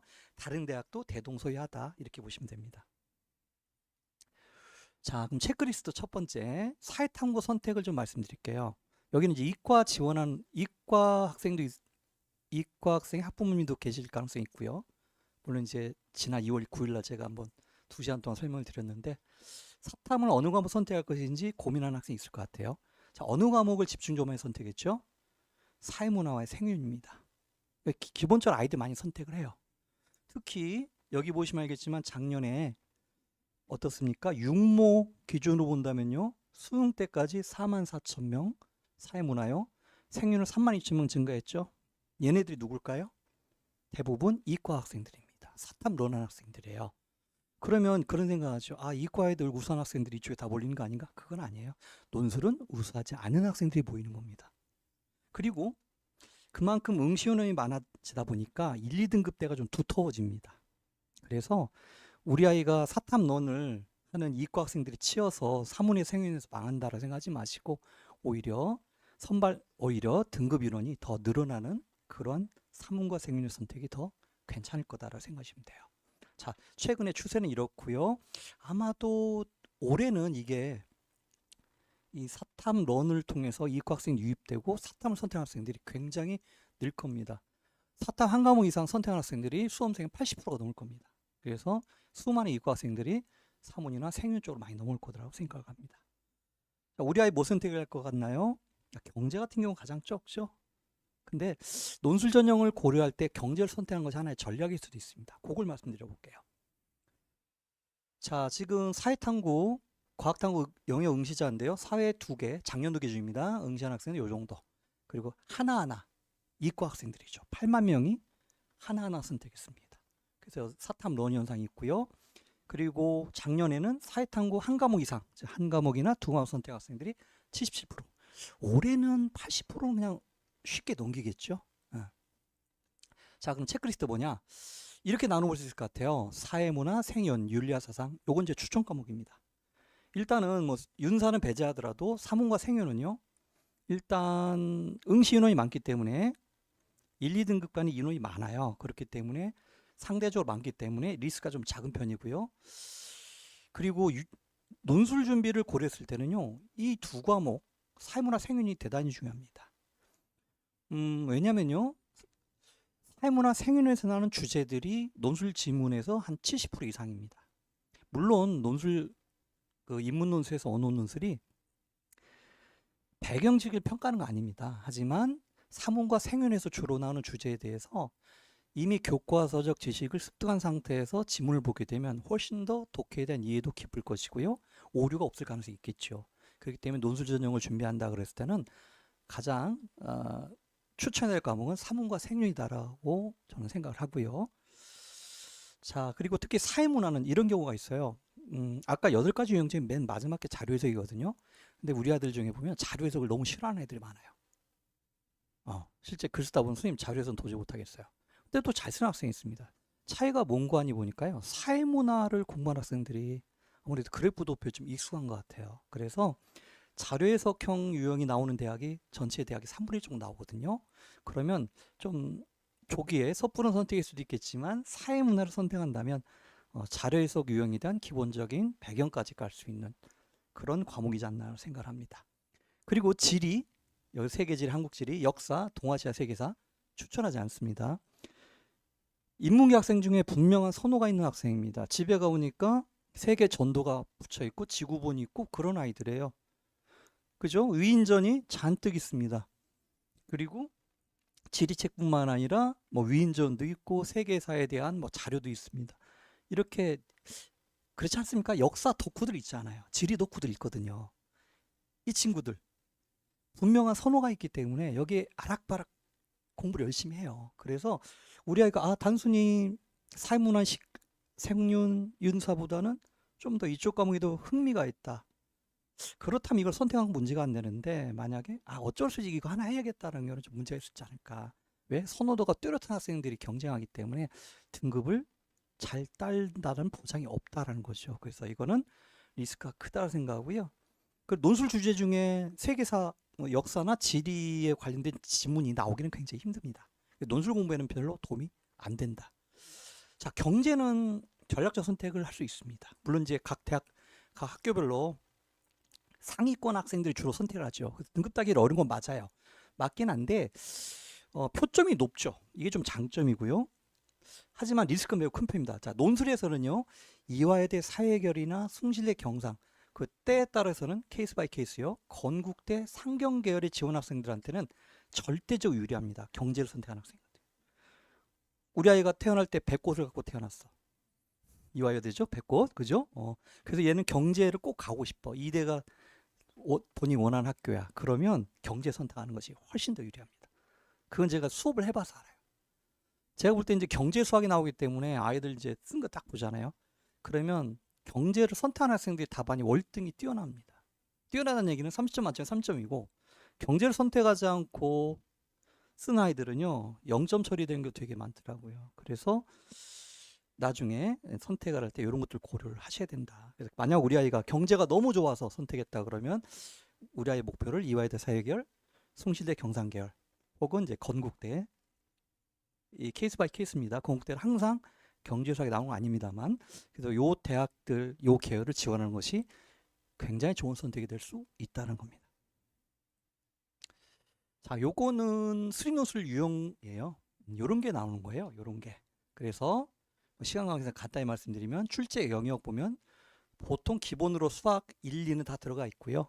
그리고 문제 유형을 보시면 이렇게 좀 구분이 됩니다. 그래서 언어 논술이 추가되는 유형도 있고요. 연대, 경희대, 그리고 한양대처럼 미적분기하, 공시점 포함됐지만 나온 적은 없습니다. 그리고 확통이 추가적으로 그죠? 배치된 대학들도 있죠. 난도는 이제 학생들 체감 난도고요. 영향력은 절대적이라는 겁니다. 원이 되게 큰 거 있죠. 이런 데는 수학이 거의 당락을 결정해요. 그러니까 만약 수학이 50점이고 언어가 50점이다 그러면 실질적인 영향력은 수학이 한 80%, 90%라고 보시면 됩니다. 자, 요거는 데이터입니다. 그래서 선발 인원들 보면 이렇게 수리논술을 언어 논술과 수리논술을 같이 내는 대학들의 비중이 꽤 높은 편인데도 불구하고 아이들이 그렇게 좋은 성적을 얻지는 못해요. 그리고 경쟁률 보시면 인문하고 사회상경 계열 같은 경우가 경쟁률이 요거 보세요. 또 요거 보세요. 이런 경우 보면 사회 계열이 아이들이 수리논술을 기피하다 보니까 경쟁률이 꽤 낮은 편입니다. 절반 수준인 경우가 일반적이다라고 보시면 돼요. 자, 요거는 이제 약술형인데 아직은 관심 없으시니까 넘어가도록 할게요. 자, 요건 약술형입니다. 약술형 출제 범위. 그래서 문학과 독서는 기본으로 나오고요. 수학 같은 경우는 수학 1, 2가 나온다. 그리고 추가적으로 또 기타도 있는데 요건 나중에 약술형 설명에서 따로 보도록 하시고요. 그래서 이렇게 생각하시면 돼요. 우리 아이가 나중에 수학 수능 성적에서 예를 들면 2등급 초 1등급 정도 나온다 그러면 한양대 상경 쓰면 괜찮습니다. 그리고 3등급 정도만 갖고 있어도요. 요 레벨의 대학 쓸 수 있고요. 4등급은 요 정도 레벨 쓸 수 있다. 그래서 요거는 시간 관계상 자세히 설명드리긴 좀 그렇고요. 사진 촬영하시면 좋을 것 같아요. 주어진 시간 2분밖에 안 남아서 빨리 말씀드리겠습니다. 요거는 시간 관계상 생략. 그래서 보시면 알겠지만 수학이 이렇게 뛰어나진 않습니다. 근데 여기 보면 이제 수리논술을 같이 보는 대학들도 섞여 있고요. 2개 학교 하는 학생들 있고요. 요거는 이제 성적 시스템 좀 이따 설명드리고요. 20분이 금방 가네요. 몇 분 안 남아서 바로 말씀드릴게요. 그래서 상반기에는 그 아까 말씀드린 8가지 유형, 요 8가지 유형을 수업을 진행하고요.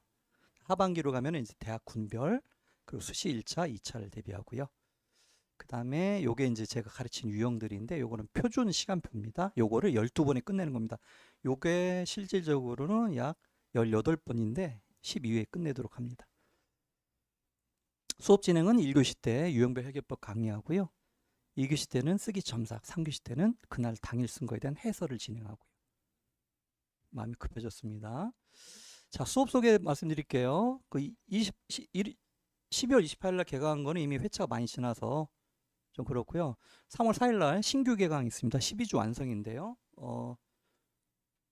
저 같은 경우 이제 직접 첨삭을 다 합니다. 그래서 9명이 딱 맥시멈으로 보고요. 그래서 진행하고요. 이 수요일반만 이렇습니다. 수요일반만 사회상경계를 지원한 인문계 그리고 자연계 학생들을 맞춤형 수업을 진행할 겁니다. 그래서 12회 중에 후반부에 한 5회차에서 6회차 정도는 수리노술 문제를 과제로 줄 거고요.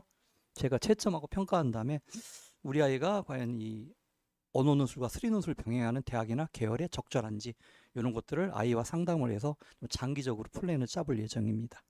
그리고 요건 이제 맞춤형 밀착형 실력 관리 너무나 뻔한 광고 문구 같죠? 그걸 통해서 높은 합격률을 이루고자 하는 수업을 진행할 예정입니다.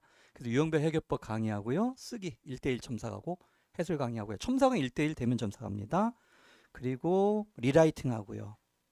4시간 내에 끝내면 좋은데 우리 아이가 썼는데 제가 이제 첨삭했는데 좀 첨삭할 내용도 많고 지적사항이 많다 그럼 그에 대한 이해를 확인하기 위해서 다시 쓰기를 과제로 줄 겁니다. 그러니까 집에서 한 2, 30분 정도 다시 쓰면 됩니다. 그거는 그 다음 주에 또 첨삭을 받습니다. 그 성적은 매주 온라인 관리를 하고요. M테스트를 활용합니다. 자, 요거는 M테스트라는 성적 시스템입니다. 요것이 이제 제가 이제 점수를 부여한 것들이고요. 배점이 있고요. 점수가 있고요. 요거는 이제 그래프 도용을 통해서 이미지를 통해서 드러낸 거고요. 요건 이제 제가 직접 입력한 첨삭 내용입니다. 보통 입력해 보니까 한 200에서 1600자 되더라고요. 예, 할 말은 많은데 이게 입력이 1700자밖에 안 돼요. 그래서 1600자까지 정도는 대부분 입력을 합니다. 그래서 우리 아이가 무엇을 놓쳤는지 중심으로 뭐 잘 썼다는 얘기보다는 무엇을 못 썼고 무엇을 개선해야 되는지 그런 내용 중심으로 성적표를 작성하고 제공을 합니다. 끝났다고 하네요. 자, 배종 말씀드리고 그리고 수리논술에 대해서 아이들이 궁금한 점 있고 한번 어떻게 푸는지에 대해 이해를 하고 싶다 그러면 여기 인문논술 무료 공개 특강이 있습니다. 거기 있어요. 목요일 날 3시에서 5시까지 거기 뭐 신규생을 위한 인문논술 기초 강의인데 요거는 생략할 예정입니다. 어차피 수요일 날 개강반에 인문논술 기초부터 할 거니까 저는 이제 인문계열 수리논술 맛보기 손가락만 찍어 보는 거예요. 그래서 연대부터 해서 한 5-6개 대학을 한번 풀어볼 겁니다. 그래서 아이들이 과연 수리논술을 어떻게 접근해야 되는지 그거를 좀 검토하는 시간을 갖도록 하겠습니다. 예, 경청해 주셔서 감사합니다.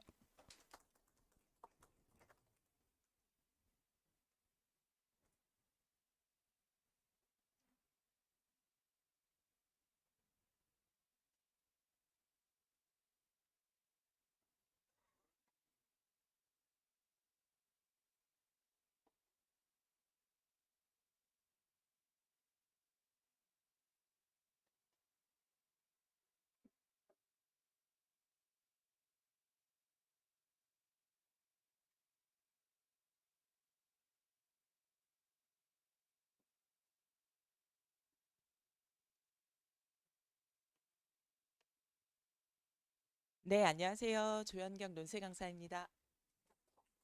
네. 되게 좀 화려하게 해봤는데요. 사실 그 학부모 아카데미 오셨던 분들도 계실 텐데, 그때의 내용하고 되게 중요한 부분들은 좀 많이 겹치거든요. 왜냐하면 요 시기에 드려야 될 말씀들은 분명하게 정해져 있기 때문에, 다만 이제 오늘 좀 더 추가해서 말씀드리고 싶은 부분은 이 2026 합격자 부분이 좀 추가되었기 때문에, 그거를 좀 중심으로 봐주시면 좋을 것 같습니다. 네, 저는 이제 조현경 강사이고요.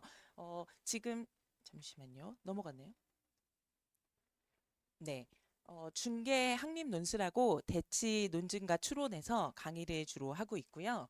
2007년부터 지금까지 이제 18회, 만 18회를 넘어가게 우리 학생들에게 논술을 가르치고 있습니다. 제가 오늘 얘기하고 싶은 거는 요 4개 부분에 대한 궁금증을 해소하는 거하고 관련이 돼 있다고 보시면 될 것 같아요. 요 시기에 가장 궁금해 하시는 게 사실 저 4가지거든요.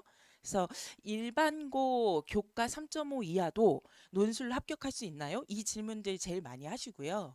왜냐하면 결국 교과나 정시의 어떤 등급은 학생의 성취도라고 판단하시기 때문에 그런 질문들 하시는 것 같아요. 그리고 이제 2번째는 논술 경쟁률 너무 높은데 진짜 합격 가능하냐? 요거 많이 물어보시고, 또 다른 하나는 언제부터 시작해야 되냐? 왜냐하면 여기 오신 지금 분들은 지금 시작을 염두에 두고 오셨을 것이기 때문에 그다음에 또 다른 하나는 이제 어떻게 준비해야 되냐. 요 네 가지에 대한 답이 될 만한 내용들로 진행이 되지 않을까. 네. 요거는 이제 제가 요 시기에 제일 많이 말씀드리는 자료 중에 하나예요. 제가 가져오는 통계 자료들은 주로 교육부 자료 많이 가져오는데요. 잘 정리를 해놓으니까. 요거는 교육부에서 발표했었던 학생부 종합전형 합격 컷이에요. 근데 보시면 지금 70% 컷이니까 평균보다는 훨씬 더 안정적인 마지노선을 확인할 수 있으시겠죠. 근데 보시면 국영수사 그 평균으로 봤을 때 지금 여기에 있는 서울대부터 광운대까지 그러니까 수도권 인서울 중에서 학생들이 생각할 수 있는 범위를 펼쳐서 보시면 여기 안에서의 학생부 종합전형 70% 컷이 지금 광운대를 제외하고는 다 1, 2등급대인 거 보이시죠? 그래서 이제 제가 3.5 이하는 논술 필수라고 늘 말씀을 드리는 건데요. 요거는 그래도 이제 종합전형 이고 그리고 광운대 정도는 그래도 3.5 넘겨도 해볼 만한 가능성이 있을 수 있다. 물론 이제 생기부를 고려하셔야 되는 거고. 근데 이제 여기를 봐주시면 이거는 이제 교과 전형이에요. 교과 전형은 아시다시피 학생부 종합 전형보다는 여지가 없죠. 왜냐하면 내신 반영률이 훨씬 더 높으니까 생기부 반영률보다 면접도 거의 없고. 그래서 보시면 교과 전형으로 봤을 때도 서울여대를 제외하고는 사실상 3.5도 아니고 거의 3.0 넘으면 쉽지 않다는 걸 알 수 있어요. 그래서 수시 6개 카드 중에서 3.0을 넘기 시작하면 교과나 학종으로는 기대하기가 조금 쉽지 않다. 이제 요 말씀을 많이 드리는 거고요. 그래서 요것도 좀 말씀드리려고 해요. 요것도 제가 여러 번 좀 보여드렸던 자료이긴 한데요. 요건 정시예요. 그러면 수시가 쉽지 않은 것 같으면 정시가 괜찮을까? 근데 이제 요거는 고려대학교에서 발표한 자료이거든요. 근데 이제 보시면 지금 정시 중에서 N수생이 합격한 비중이 굉장히 높은 거 보이시죠? 정시 합격한 학생들 중에서는 지금 사실 재수 이상이 거의 70% 넘게. 그러니까 고3들이 얼마나 정시로 상위권 대학을 진학하기 어려운지를 좀 보여주는 거죠. 그래서 요 세 개 자료 정도까지만 보면 내신 3.5 이상이 되면 교과나 학종은 사실상 쉽지 않고 그리고 정시도 생각보다 우리에게 그렇게 기회를 열어주는 건 아니다. 이제 이 생각이 드시기 때문에 사실상 플랜 B로서의 논술을 생각하지 않을 수 없다. 이제 요 말씀을 좀 드리고 싶었던 겁니다. 그래서 이제 요게 교육부 자료예요. 이것도. 이제 교육부가 좋은 자료들을 많이 발표하기 때문에 거기에 해석을 붙이는 방식으로 설명회를 좀 진행하고 있거든요. 근데 교육부도 지금 보시면 여기 X축이 학생부 등급이잖아요. 3.0을 넘어서면 사실 저는 되게 보수적으로 얘기하는 강사여서 3.5 이하 논술 필수라고 얘기하는데 교육부는 지금 3등급이 안 돼도 이미 논술과 정시 이 두 가지로 진행을 해야 된다라고 권하고 있죠. 이거 이제 교육부에서 만들어서 교사 연수 자료를 쓰는 자료 중에 일부분이거든요. 그래서 논술의 필요성에 대해서 조금 더 분명하게 공식적인 이름으로 좀 생각을 하셨으면 좋겠다. 이제 그런 의도로 많이 보여드리고요. 근데 그렇다면 결과가 있어야 이게 좀 수용이 되실 거잖아요. 그래서 저는 이제 제 자료로도 많이 말씀을 드립니다. 이건 이제 저희 반 학생들 중에서 합격한 학생들 리스트예요. 근데 이거는 2025예요. 그러니까 2026 말고 2025니까 작년이죠. 여기 작년에 보시면 지금 연대 미래부터 고대 불문까지 다양한 학교들이 지금 다 펼쳐져 있는데요. 전수조사한 자료는 아니고요. 이제 저한테 자발적으로 연락 준 학생들 그리고 후배들을 위해서 자기 정보를 공개한 학생들의 내용이에요. 근데 보시면 내신이 다 4, 5, 6등급대인 거 보이시죠? 그래서 3.5 이하도 저렇게 상위권 학교까지도 진학 가능하다라는 거를 저는 이 자료로 많이 드립니다. 말씀을. 보시면 수능 최저 조건을 어느 정도 맞췄느냐에 따라서 지원하는 학교가 좀 달라지기는 하지만 내신은 역시나 다 4, 5, 6등급대인 거 보실 수 있으실 거예요. 그래서 사실상 문과 학생들이 정시에서뿐만 아니라 교과나 학종, 내신에서도 불리한 경우가 많이 있기 때문에 논술의 활용도가 점점 중요해지고 있다. 근데 요거는 이제 작년이잖아요. 올해는 어떤가? 이게 이제 2026이에요. 이번에 합격한 학생들 자료입니다. 역시 마찬가지예요. 내신은 지금 3등급, 5등급, 그리고 5.9 이렇게 3, 4, 5 학생들이 제일 많죠. 그래서 저는 늘 말씀드리는데요. 내신이 한 3.0에서 6.0 사이, 요 사이가 논술 전형을 활용하기 제일 좋은 등급대다. 이렇게 많이 말씀을 드립니다. 그거를 제가 제 학생들의 근거를 가지고 말씀을 드리는 거죠. 근데 이제 요 얘기 중에서 아까 제가 보여드렸던 학부모님들이 요 시기에 가장 많이 가지는 질문들에 대한 답을 좀 생각을 해보시면 내신이 3.5 이하 정도인데도 합격 가능하냐? 그리고 경쟁률이 너무 높은데 합격 가능하냐? 이제 이런 것들을 많이 물어보신다고 했잖아요. 그래서 제가 여기다가 각 학교의 그 경쟁률들을 다 올려놓았죠. 보시면 지금 특히나 최저 없는 학교 같은 경우에 경쟁률들은 굉장히 높아요. 실제로 광운대 같은 학교 보시면 52대1, 뭐 57대1 뭐 이런 수준이거든요. 왜냐하면 최저 없는 인서울 마지노선 인기 학교들이니까요. 근데 그럼에도 불구하고 우리 내신 지금 4, 5등급 대 학생들이 합격하고 있는 거 보이시죠? 이게 어떻게 가능한가 이제 이 얘기가 중요할 것 같아요. 다양한 학생들이 있고 주로 상위권 학교 위주로 많이 얘기하지만 사실상 고3 학생들은 상위권 학교에 진학하는 게 그렇게 녹록하진 않아요. 교과나 종합뿐만 아니라 논술이든 정시든. 그래서 다양한 분야에 대해서 다양한 방법에 대해서 스펙트럼을 좀 넓게 해놓고 고민을 좀 하셔야 되는데요. 특히 지금 2026하고 2025하고 비교해서 보시면 확실히 학생들이 최저를 많이 못 맞췄어요.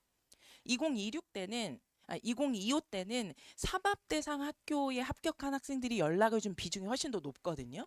그런데 2026 때는 확실히 이합 대상 학교에 연락이 훨씬 더 많은 게 보이시죠? 왜냐하면 영어로 최저 맞추기가 정말 어려웠다는 걸 보여줘요. 왜냐하면 절대평가 효과를 누리려면 영어가 최소 4% 이상은 나와야 될 텐데 근데 그렇지 않아요. 4%가 뭡니까? 1등급 4%, 2등급 11% 이렇게 나와야 그래도 절대평가의 취지에 부합할 텐데 이번 영어에서 1등급이 4%가 안 됐잖아요. 그러면서 문과 학생들이 영어하고 사탐으로 최저를 맞추려고 했던 그런 전략들이 다 어긋나기 시작을 한 거죠. 그래서 대비를 좀 하셔야 돼요. 항상 잘 볼 거라는 최적의 마지노선만 생각하시면 안 되고 그거를 좀 넓게 펼쳐서 보시고 특히 2028 때는 더더구나 이제 입시가 개편되기 때문에 재수 방지용 학교에 대한 고려가 있으셔야 되거든요. 그거를 생각하면 이하보 대상 학생들이 이렇게 합격 소식을 얘기해 준 거에 조금 주목을 해볼 필요가 있다. 저는 이 말씀을 좀 드리고요. 특히나 여기 보시면 저기 성균관대 소프트웨어학과 언어형 최초 합한 학생, 저 학생만 지금 국어가 1위죠. 나머지 학생들은 다 국어가 2, 3, 4 그리고 여기 학생들은 지금 국어가 다 4, 5등급인 학생들이에요. 그래서 국어가 4, 5여도 논술로 합격 가능하냐 이런 질문들 많이 해주시는데요. 가능하다는 걸 저희 반 학생들을 통해서 얘기를 드리는 거죠. 그렇다면 저렇게 경쟁률이 높은데도 논술로 어떻게 합격 가능하냐? 최저 조건이 있는 경우에는 최저 조건의 효과를 보는 거고 그리고 최저 조건이 없는 경우에는 연습량으로 그걸 극복하는 거다. 이제 이렇게 보시면 됩니다. 특히 이합 대상인 학교들, 이합 7 정도 되는 여기 지금 동덕여대나 덕성여대 이렇게 요런 학교들 같은 경우에는 최초 경쟁률의 절반 수준으로 떨어지고요. 그리고 이합 5 정도 되는 학교의 실질 경쟁률, 뭐 경희대나 숙대 요런 학교들은 지금 한 3분의 1 수준으로 경쟁률이 떨어집니다. 그러니까 숙대 같은 경우에는 실질 경쟁률이 10대 1이 안 되는 과들이 많이 있었단 얘기예요. 10대 1이 안 된다고 하면 웬만한 인기 있는 종합 전형보다도 경쟁률이 낮은 거기 때문에 충분히 해볼 만하죠. 그래서 논술을 너무 로또 전형이라고 생각할 필요 없고 필요한 것들을 잘 활용하는 게 되게 중요하다. 이제 이렇게 좀 말씀을 드리고요. 그리고 4합 대상인 고대 같은 경우에는 뭐 원래 80대 1 뭐 이렇게 돼도 실제 경쟁률은 9대 1, 8대 요 정도 수준이기 때문에 가지고 있는 최저 조건을 활용해서 상향과 적정과 안정을 잘 배치해서 원서를 작성하는 게 되게 중요하다. 그거를 좀 실질적인 데이터를 근거로 보여드리려고 매년 이렇게 저희 반 학생들 중에서 이게 전수조사한 건 아니니까요. 학생들이 자발적으로 연락을 줄 내용들을 정리해서 좀 안내를 해드리는 편입니다. 그래서 아까 보여드렸던 이 2025라든지 아니면 2026이라든지 이렇게 학생들의 합격한 내용을 통해서 생각을 해보실 필요가 있고요. 그리고 방금 드린 것들은 제 자료만이잖아요. 그래서 요거는 학부모 아카데미 때도 보여드렸는데 요건 교육부 자료예요.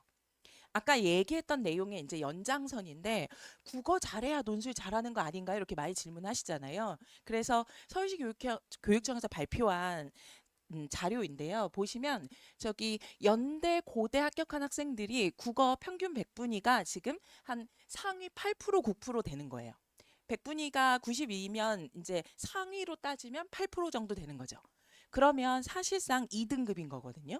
그러니까 오피셜한 자료에서도 연고성안 같은 학교에 합격하는 학생들의 대다수가 이게 평균값이니까요. 대다수가 국어가 1이 아니라는 얘기를 지금 보여주는 거죠. 그래서 논술로는 2, 3, 4, 5 등급의 학생들도 충분히 해볼 만하다라는 말씀을 계속 드리고 있는 거예요. 그런데 이제 중요한 거는 요거는 이제 교육부가 저 자료를 분석해서 내린 결론인데요. 상위권 대학은 국어 역량하고 논술의 합격도가 어느 정도 좀 연동하는 것 같다. 그러니까 한 2등급, 3등급 정도 돼야 그래도 연고성안 같은 학교들의 논술로 합격하는 퍼센테이지를 보이고 있으니까요. 다만 중위권 이하부터는 그 국어하고 상관없이 논술을 얼마나 준비했느냐에 따라서 결정된다라고 얘기해주고 있죠. 매우 동감합니다. 제가 아까 보여드렸던 저희 반 그 등급들에서도 확인할 수 있으셨죠. 그래서 넥신이든 아니면 수능으로든 국어가 3, 4, 5, 6 정도 되는 학생들도 지금부터 준비한다면 50대 60대 1도 합격하는 거 보셨잖아요. 아까 학생들 자료를 통해서 그거를 좀 인지하셨으면 좋겠다 싶어서 제가 이 자료를 항상 말씀을 드립니다. 근데 이러한 경향성이 국어에서 특히 그래요. 인문 논술에서. 왜냐하면 이거는 이제 수학과 자연계 논술에 합격하는 연동되는 자료인데 자연계 논술은 대학 수준 수학하고 굉장히 비례하는 경향성이 있다고 교육부가 얘기하고 있죠. 그러나 국어 논술은 그렇지 않다는 것을 아까 얘기해 줬던 거니까 그거를 고려해서 판단을 해보시면 제가 3, 4, 5등급인 학생들도 논술로 충분히 가능성 있다는 말씀을 좀 이해하시게 될 거라고 생각을 합니다. 그래서 결론은 이거예요. 제가 계속 반복적으로 말씀드려요. 학생들이든 학부모님들이든 저는 반복 학습이 중요하다고 생각해요. 여러 번 얘기 들으면 그게 수용이 잘 되고 이해가 잘 되거든요. 결국에는 논술을 활용할 때는 실질 경쟁률 낮추는 요인을 잘 활용하시면 됩니다. 아까 말씀드렸던 것처럼 수능 최저 조건이 있느냐. 물론 수능 최저 조건에 비례해서 정비례해서 실질 경쟁률이 낮아지는 건 아니에요. 인기도라든지 다른 종합적인 고려 사항이 있으니까. 다만 최저가 있냐 없냐는 큰 차이죠. 그리고 지금 한 9개월 정도 남았으니까 수능 공부 집중하셔야 돼요. 그래서 수능 열심히 공부해서 어쨌든 수능 최저 조건을 조금이라도 더 높일 수 있게 노력해야 된다. 그다음에 또 다른 하나는 다른 학생들이 싫어하면 결국 경쟁률이 떨어지는 요소인 거잖아요. 문과 학생들 중에서 수리논술 포함되는 학교에 지원할 만한 학생이 생각보다 많지 않잖아요. 그리고 문과라고 영어 다 잘하는 거 아니죠. 이번에 절대평가에서 다 확인하셨듯이. 그리고 평가원이 난이도 조절을 잘 못하는 경우도 많이 있으니까. 그래서 수리논술이 포함되느냐, 영어 제시문이 포함되느냐, 이건 학생들이 다 꺼려하는 요소이기 때문에 실질 경쟁이 낮아집니다. 그리고 일정이 수시 1차인 경우, 이건 이제 수능 전에. 수능 전에는 누구나 다 부담스러워하기 때문에 또 여대인 경우 절반의 경쟁이잖아요. 이건 물리적인 조건상. 그래서 이 4개 조건 중에 2개 이상만 해당돼도 사실상 실질 경쟁률이 최초 경쟁률의 3분의 1, 4분의 1로 떨어지기 때문에 논술로 틈새 전략으로 활용할 수 있다.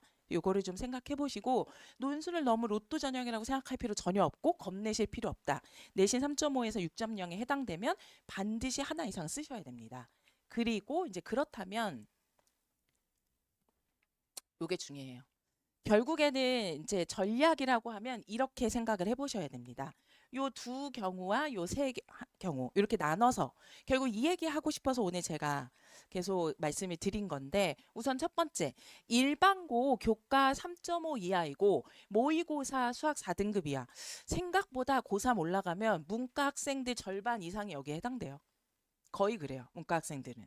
문과적인 성향을 가지고 있는 학생들은 이 학생들 중에 목표가 인서울 이상일 경우에는 사실 6논술은 필수적입니다. 어차피 3.5가 넘어가게 되면 담임 선생님들이 강원대를 말씀하시기 시작하셔요.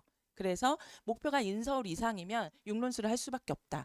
그렇다면 공부는 주 6일 수능 공부 그리고 일주일에 한번 딱 4, 5시간 논술 공부 이렇게 전략을 짜셔야 되고 내신 대비 휴강 기간은 딱딱 2주씩 하거든요. 중간고사, 기말고사.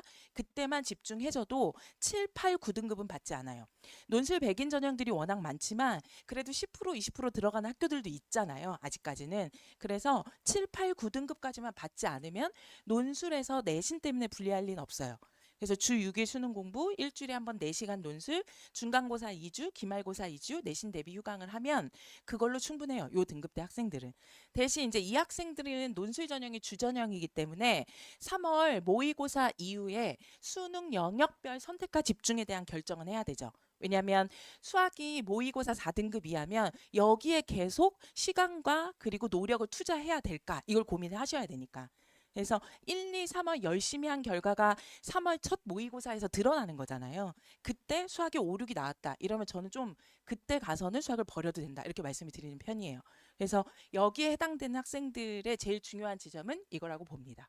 그리고 그 다음으로 모의고사에서 수학이 4등급 이하인 거는 똑같은데 아까 학생들과 근데 내신이 2.5에서 3.5에 해당되는 학생들 이 학생들은 목표가 만약에 인서울만 된다라고 하면 교과나 종합에 집중해도 돼요. 왜냐하면 2.5에서 3.5는 어쨌든 뭐 서울여대, 동덕여대, 덕성여대, 광운대는 가니까요. 생기부가 좋으면 동국대, 숙대도 해볼만 할 수도 있습니다. 그런데 목표가 그 이상이다 라고 한다면 학종에만 집중하기는 어렵습니다. 그래서 여기에 해당되는데 목표가 건동홍 이상이다라고 해당되는 학생들은 적어도 3개 정도는 논술을 쓰셔야 됩니다. 그래서 공부 준비하는 방법은 똑같아요. 주 6일 수능 공부, 일주일에 4, 5시간 논술 공부. 요거면 충분해요. 다만 이제 이 친구들은 논술 학종 정시를 모두 다 해야 되잖아요. 그렇기 때문에 에너지 배분이 중요해요. 그래서 각 담당하는 논술 선생님하고 상의를 해서 내신 휴강 기간을 이 친구들 한 2주 한다면 이 친구들 한 3, 4주 할 수도 있는 거죠. 학종을 하기로 결정을 했다면. 그래서 그렇게 좀 맞춤을 하면서 시간 관리를 하시면 되고요. 그리고 나서 4월 달에 중간고사 이후에 학종을 계속 에너지를 쓰면서 가져갈 건지 판단해야 돼요. 그래서 여기에 해당되는 학생들은 3모 이후에 수학을 버릴 것인가 여기에 해당되는 학생들은 4월 모의고사 중간고사 이후에 학종을 계속 활용할 것인가 이 2가지가 제일 중요하죠. 그렇다면 이제 여기 이 학생들 중에선 가장 상위권이라고 보여져요. 그러니까 내신은 교과가 3.0 이하이지만 모의고사는 그래도 국수 영탐 순서대로 2, 3, 2 정도는 나오는 학생들. 요 학생들은 이 중에서 제일 상위권 학생들인데 이 학생들은 당연히 주전형의 정시가 돼야겠죠. 그래서 정시를 중심으로 하되 2, 3, 2 정도로는 사실은 연고성한 중경외시는 쉽지 않습니다. 그래서 연고성한 중경외시까지는 어렵고 경건동 정도 합격 가능해요. 근데 지금 이것도 2학년 모의고사 기준으로 판단한 거잖아요. 3학년 올라가면 여기서 더 떨어지거든요. 특히 3등급인 게 더 떨어지진 않는데 2등급대인 경우가 떨어지는 경우가 많아요. 평가원 자료에 의하면 한 90% 이상이 떨어진다고 얘기하거든요. 산모랑 수능하고 상관성을 고려했을 때 현재 고3 중에 1, 2등급을 차지하는 학생들 한 10% 정도만이 이거를 유지한다 이렇게 얘기를 해요. 올해는 더 하겠죠. 2028 입시 이슈가 있으니까. 그거를 생각하면 여기에 해당되는 학생들은 정시가 주전형이고 정시로 인서로 확보가 돼 있어요. 다만 이제 중상위권 이상을 가려고 한다라고 하면 논술은 필수다. 이렇게 생각하시면 됩니다. 그래서 교과와 모의고사를 가지고 전체 공부 방향을 생각을 하시면 막연하지 않게 공부 계획을 좀 짜실 수 있으실 것 같아요. 그래서 입시와 관련된 얘기들은 이제 좀 말씀을 드렸고 그래서 이제 저는 어떻게 공부해야 되냐 어떤 선생님과 어떤 공부를 해야 되냐라고 하면 요걸로 좀 많이 말씀을 드립니다. 요거는 이제 제가 수업하는 내용들을 항상 영상을 촬영해 놓기 때문에 그중에 일부분들을 이렇게 보여드리는 거거든요. 논술 수업이 어떻게 진행되는지 되게 궁금하실 테니까 학생들하고 같이 읽고 분석하고 저기 지금 잘 보이실지 모르겠는데 칠판 한가득 같이 개요를 짜요. 구체적인 개요를 짜고 제가 작성한 예시답안을 줘서 학생들이 모방을 할 수 있도록 유도하죠. 일정 수준까지는 모방과 방법 학습이 굉장히 중요합니다. 그래서 그걸 위주로 수업을 진행을 한다는 점, 실전적인 강의. 그리고 이제 베테랑 첨삭 선생님들과 함께 첨삭을 하기 때문에 학생들에게 아주 정교한 수정이 가능하게 유도한다는 점, 이게 중요해요.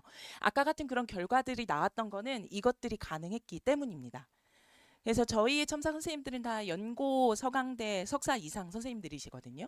그래서 그리고 이제 논술 실제로 합격해서 지금 공부하고 계신 선생님들도 많이 계시고요. 그래서 그 선생님들하고 학생들이 1대1로 멘토로 도움을 많이 받고 있다. 이렇게 보시면 되고요. 그리고 25명 정원으로 진행하기 때문에 밀착해서 지금 학부모님들한테 말씀드린 요 내용들을 학생들하고도 충분히 잘 공유하고 있다. 그리고 아까 보여드린 것처럼 매년 이렇게 투명하게 실적 공개를 하고 있기 때문에 학생들과 신뢰관계를 형성하면서 잘 진행이 되고 있지 않나.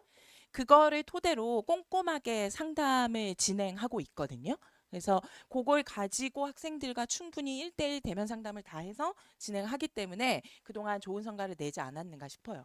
그래서 아까 말씀드렸던 요 시기에 가장 궁금해하시는 부분들 중에서 다른 것들은 다 답변을 드렸던 것 같은데요. 여기 이 브로셔에 보시면 커리큘럼이 보이거든요. 그거를 보시면 1년을 어떻게 공부해야 될지도 보이실 거예요. 그래서 지금부터 1학기 6월 말까지는 제가 거기 빨간 박스 쳐놓은 것처럼 유형편 수업으로 진행이 되고요. 그러니까 다른 수능 공부를 생각하면 개념 공부라고 생각하시면 됩니다. 그리고 여름방학 때부터 실전편, 그리고 2학기 때부터는 이제 대학별 수업으로 넘어간다. 이렇게 1년의 공부 방향을 생각하고 접근을 하시면 훨씬 더 그림을 그리면서 학생들 공부 계획을 수립할 수 있으시지 않을까. 그래서 우선 이 정도로 내용을 좀 줄일 거고요. 또 다음 선생님 계시니까 얘기 들으시고 궁금한 점 있으시면 상담 신청해 주시고, 그리고 그 내용을 토대로 이따가 저희 또 질의응답도 할 거니까요. 궁금하신 점들 좀 체크해 주시면 좋을 것 같습니다. 경청해 주셔서 감사하시고요. 감사하고요. 좀 이따 뵙겠습니다. 네.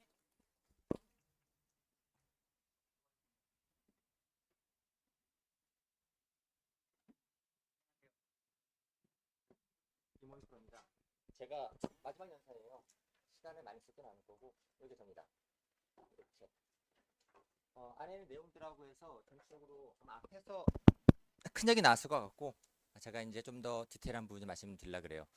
그러니까 제 순서를 좀 말씀드리기 전에 이게 설명회도 있고 서도 있어가지고 저희 작년에 저랑 공부했던 아이들이 이제 올해 준비하는 후배들에게 해주는 응원 메시지가 있었거든요. 한번 보시죠.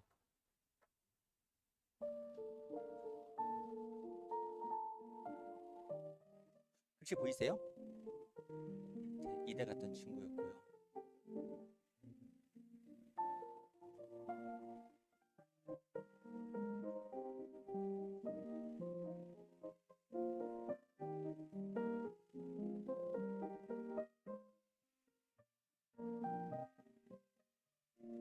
겁 되게 많이 먹었었어요, 애들도요.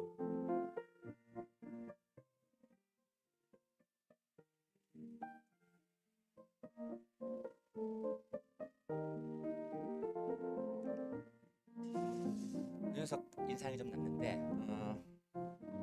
수능 높은 건 아니었고 내신도 닫았어요. 카톨릭 때 법 바꿨어서 예비 3번이었고 2차 추합 4명 뽑는데 3번으로 갔으면 정말 마지막 문 닫고 들어간 거거든요. 잘 가서 얼마 전에 어머님하고 와서 또 인사하고 왔습니다. 자, 내년에 어머님들도 아이들도 이렇게 좋은 응원 메시지를 주시면 좋을 것 같아요. 자, 요건 메시지였고요. 저 잠깐 소개해드릴게요. 저는요 미탐하고 두각하고 학림에서 강의를 하고 있습니다. 전에는 이쪽에서 강의를 했었고요. 오늘 말씀드릴 부분은 사실 제일 많이 궁금하시는 건 그거 같아요. 언제 시작할까?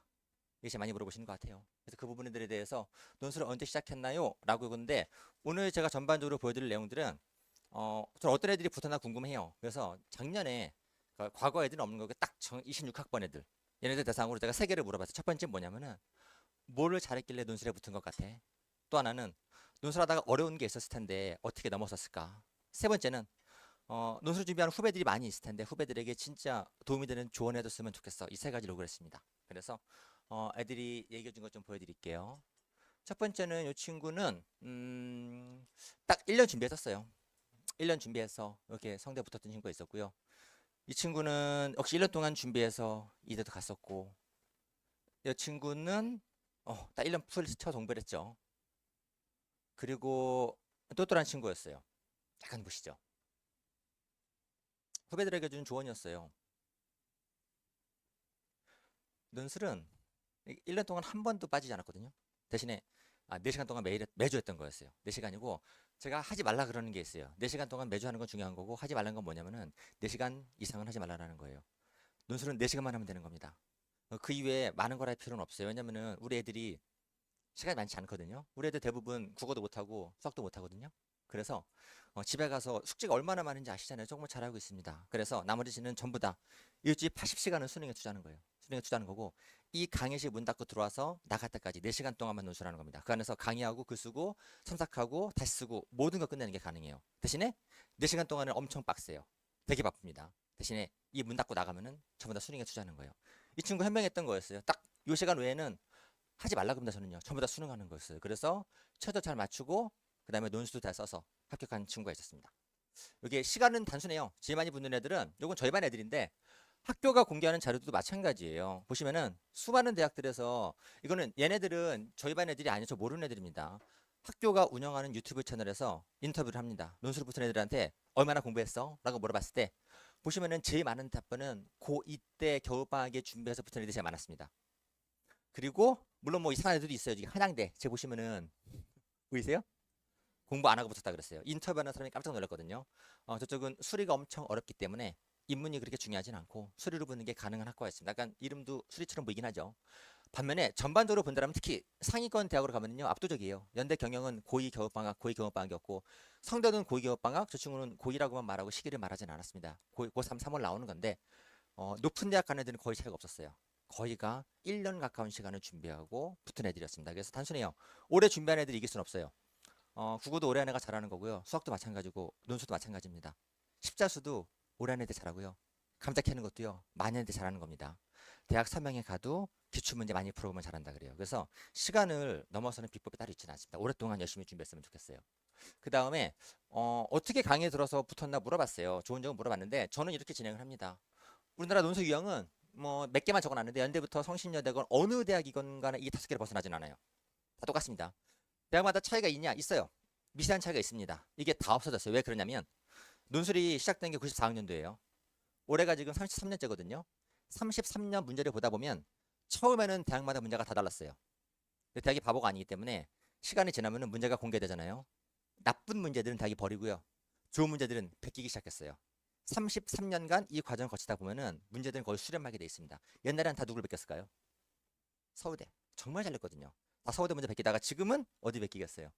연대, 성대를 베끼는 겁니다. 그래서 이 유형들이 바뀌진 않아요. 그래서 이게 5개를 알고 있으면은 어떤 대학도 커버가 가능하기 때문에 수업을 이렇게 진행을 해요. 1, 2월에는 노란 것만 보고 3월에 들어온 친구들도 많아요. 3월에 들어온 친구들은 노란 거랑 파란 거 보는 거예요. 5, 6월은 노랑, 파랑, 빨강 이렇게 차근차근 진행하는 방식으로 가는 겁니다. 제가 한가 보여드릴게. 학교마다 문제가 얼마나 다르고 비슷한지 보여드리려고 그래요. 오늘 이번 달 2월 진도하던 분류거든요. 이게 포인터인가? 이게 분류인데 이 분류가 어떻게 나오나 잠깐만 진짜로 대학이 어떻게 문제를 내나 한번 보여드릴게요. 제시문을 분류하고 요약하시오. 제시문을 분류하고 요약하시오. 제시문을 분류하고 요약하시오. 이게 어디 문제냐? 성대 1번, 경희대 1번. 왜 1번 문제예요? 물론 아주 디테일한 건 달라요. 지문이 4개냐 6개냐 달라지는 건데 분류하고 요약하라는 본질이 바뀌진 않아요. 그래서 2월달 내내 분류만 보잖아요. 그러면 분류는 할 수 있는 거예요. 저는 특정한 문제 하나하나가 중요하다고 생각하진 않아요. 그 문제 절대 다시는 안 나오거든요. 근데 정해진 유형은 바뀌지 않는 겁니다. 성대 이 문제 20년째 내고 있어요. 1번 문제 정해져 있습니다. 분류하고 요약하시오. 이건 바뀌지 않는 것들이기 때문에 좋은 강의 애들이 좋아했던 건 이런 거예요. 확장이 가능한 거예요. 이 수업을 들어서 분류가 뭔지 알면은 분류에 대해서 어떤 제시문과 어떤 문제가 나오더라도 커버가 가능해야 되는 거였어요. 또 하나는 강의 어떻게 하나 궁금하시잖아요. 그러면은 설명을 보면 돼요. 설명이랑 그냥 똑같이 강의하는 겁니다. 그래서 저는 좀 깨끗한 거 좋아해요. 만약에 문제가 분류하고 요약하고 선택하고 비판하라 그러면은 저는 이렇게 이게 제가 칠판을 짜는 진짜 계율이에요. 정말로 이런 계율을 짜주고 답안도 왼쪽 위에서 오른쪽 아래까지 쭉 내려오는 겁니다. 강의가 끝났을 때 머릿속에서 애매하게 떠다니면 안 되는 거고 이게 엄청 시각적으로 뚜렷해야 되는 거였어요. 이걸 보고 엄청 얻은 게 되게 많았던 거였습니다. 마지막은 저는 글 쓰는 거 좋아해요. 그래서 학교가 답안을 공개해요. 이것 가지고 수업하면 되게 편하게 할 수 있어요. 학교 답안이 있어도 저는 항상 제가 답안을 써요. 이거 쓰고 항상 애들한테 비교를 해줍니다. 그래서 이 부분들에 대해서 애들이 저한테 코멘트 해준 게 있었어요. 자, 요거 몇 개만 확인해 볼게요. 아,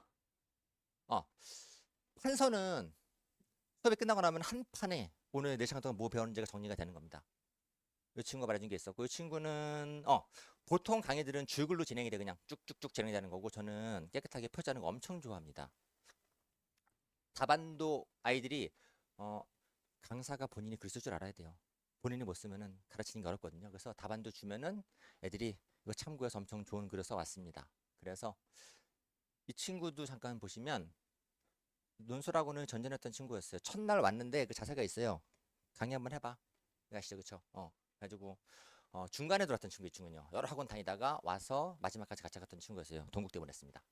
그래서 강의는 이렇게 일단 뚜렷하고 선명해야 하는 게 되게 중요한 거고요. 첨삭도 물어봤어요. 첨삭이 어떻게 진행되냐면 저희는요. 전 이렇게 진행해요.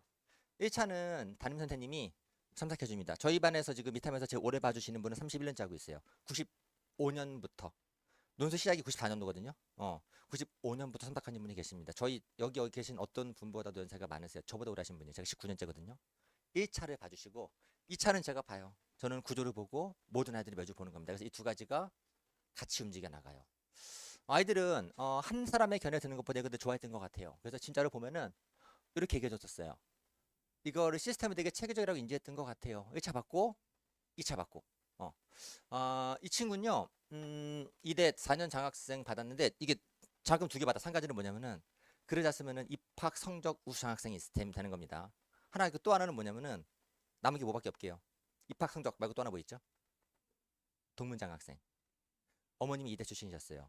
그래가지고 어머님이 이 처음에 홍대 붙었을 때 좋아하셨는데 두 번째 이대 붙고 엄청 좋아하셨습니다. 생각해보세요. 딸이 내 모교에 간다고 생각해보세요. 그래서 동문은 장학금도 나옵니다. 그래가지고 장학금 2개 받고 가게 됐습니다.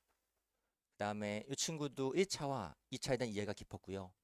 그 다음에 이게 정말 작은 것도 다 해결해 줍니다. 이 친구 고대 갔었고, 이 친구는 첨삭은 글만 봐주는 건 아니에요. 우리 사람 대 사람의 관계거든요. 응원하고 격려해 주면은 또 끝까지 열심히 할 수 있는 거였습니다. 첨삭이 이렇게 진행이 되는 겁니다. 그 다음에 보통 작은 학원들이 못하는 게 있어요. 저는 평가를 엄청 신경 써서 하거든요. 앱을 저는 어플을 사용해요. 매주 성적이 나오고 데이터가 나오는 겁니다. 이건 애들이 뭐라고 얘기해 줬냐면 애들이 이거 되게 좋아했습니다. 한 가지는 평가 시스템에서 점수와 석차가 나오면은 내 위치 정확히 알 수 있는 것도 장점이었고요. 그 다음에 이렇게 보면은 이거 맞춰 성장도 가능했던 거였어요. 그리고 애들이기 때문에 경쟁심이 커요. 100분이 나오면은 보통 이제 2-3명 같이 오면은 매주 내기를 해요. 누가 잘했나? 누가 못했나 내기합니다. 그러면 조금씩 올라가는 게 수월했던 것 같아요. 그리고 이 친구는 한번 보시죠. 앱을 아이들도 좋아하는데 부모님들이 엄청 좋아해 주셨어요. 이게 매주 아이 성적을 직접 확인이 가능하거든요. 요거는 제가 제작했다는 거는 제가 코딩을 한 건 아니고요. 어플 만드는 회사가 있어요. 그 프로그래머랑 얘기를 하면서 원하는 조건을 얘기하고 제가 원하는 앱이 나왔던 겁니다. 이 앱을 운영하고 있습니다. 그래서 첨삭하고 끝나는 게 아니고 평가까지 움직이는 게 좋은 수업이었던 것 같아요. 그리고 상담이 있어요. 케어는 아이가 들어오면은 아이랑 상담도 하고 또 어머님들하고 상담을 해요. 그 다음에 출결은 지난주에 사건이 하나 있었어요. 여학생 하나 였어요. 여학생인데 1교시 끝나고 도망갔어요. 그런 사유는 조퇴였어요. 연기를 너무 잘해가지고 진짜 아픈 줄 알았거든요. 갔어요. 갔다 얘기했습니다. 제가 너 조퇴하면은 엄마한테 다 확인한다 그랬는데 진짜 확인할 줄 몰랐던 것 같아요. 가서 친구들하고 놀고 딱 수업 끝나는 시간에 집에 들어갔어요. 그래서 저는 항상 이제 애가 조퇴하면은 결석, 조퇴, 지각은 어머님께 다 보내드리거든요. 그래서 어머님께 문자 보내드릴 때만 바로 전화가 왔더라고요. 우리 애는 10시에 왔다. 이게 뭐냐? 그래가지고 적발은 됐어요. 가지고 어머님께서 이제 애랑 말씀하셨는데 매주 출결 사항에 대해서는 제가 전부 다 문자를 보내 확인합니다. 그래서 이런 부분들은 구멍이 없을 것 같아요. 그 다음에 제가 하는 일 중에 하나가 이게 1년 중에 제일 바쁜 겁니다. 저는 8개월의 원수 상담을 제가 직접 진행을 합니다. 강사마다 달라요. 저 인원이 저는 적은 강사가 아니에요. 저는 보통 강사들이 이거를 선착순으로 쪼개는 경우도 있고 다 있는 건 전 다 합니다. 전 정말 다 했거든요. 작년에도 올해도 다 할 거예요. 자, 글자 쓰는 거 중요한데 학교를 고르는 건 이거 못 찾게 중요합니다. 이 친구도 잘 갔고요. 그 다음에 이거 보세요. 얘는 고대 서서문 썼어요. 이것이 보이시나요, 이거요? 원래 어디 가고 싶어 했냐면은 정원 많은 데 원했거든요. 정원 많은 데가 어딘지 아세요? 경영. 경영 가고 싶어 했어요. 경영이 만만해 보인다고. 경영 12명 뽑았고 그다음에 서서문 5명 뽑았거든요. 12명, 5명이면 어디가 붙기 편하죠? 5명이에요. 당연한 겁니다. 경영이 만만해 보이면은 정시 배치표에서 바닥에 있어야 되는 거잖아요. 경영 위에 있잖아요. 정원 많은 데가 커트라인이 높고 인기 아까고 잘하는 데가 많습니다. 당연한 거예요. 그래서 12명, 5명 중에 고민하길래 당연히 5명이다 가지고 서서문 갔습니다. 성대는 버리고 서서문 갔어요. 이 친구는 학교 중에서 저랑 학교만 상담했어요. 학과는 고민 의지가 없었어요. 의지가 확실했습니다. 그래서 학과는 정해져 있었고 학교를 중대 갔던 친구였어요. 이 친구 조금 말씀드리고 싶어요.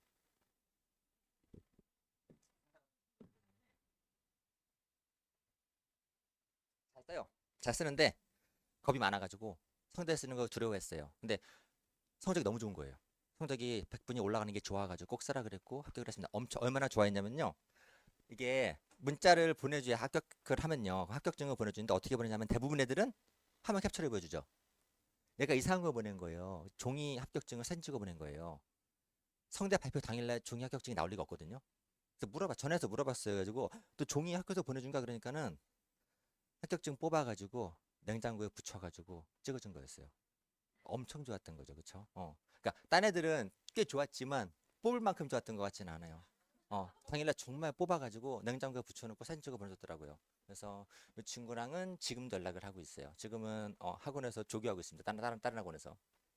자, 이건 제가 이제 붙은 아이들한테 어떻게 강의했으면은 어떤 강의 들었길래 좋았냐라고 물어봤던 거였고, 이거는 저를 소개하는 영상입니다. 저는 어떻게 살고 있는지 한번 보여드릴게요.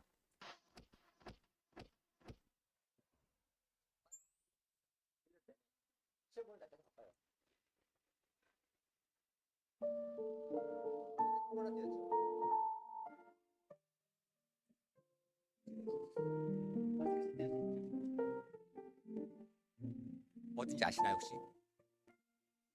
연대 시험장 앞이에요. 저 시험장에 3시간 반 전에 도착합니다. 진짜 많은 어머님들이 와주셔야 돼요. 엄마, 아빠, 할머니, 헤어진 전 여친 다 와요 진짜로. 어머님들 간절한 마음으로 기다리고 계십니다. 저 자리가 있어요. 저 자리는 연대 정문 앞 왼쪽 계단 위에 10년 넘게 저기 서 있습니다. 제일 먼저 온 녀석.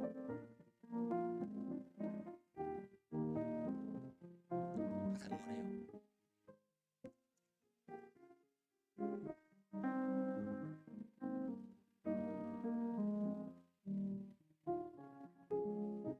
보다가 지친 애들은 응원도 해주고요. 한참 쉬다 올라갔습니다. 화면 안 잡히는데 뒤에 아이들이 되게 많았어요. 진짜 많은 아이들 만나고.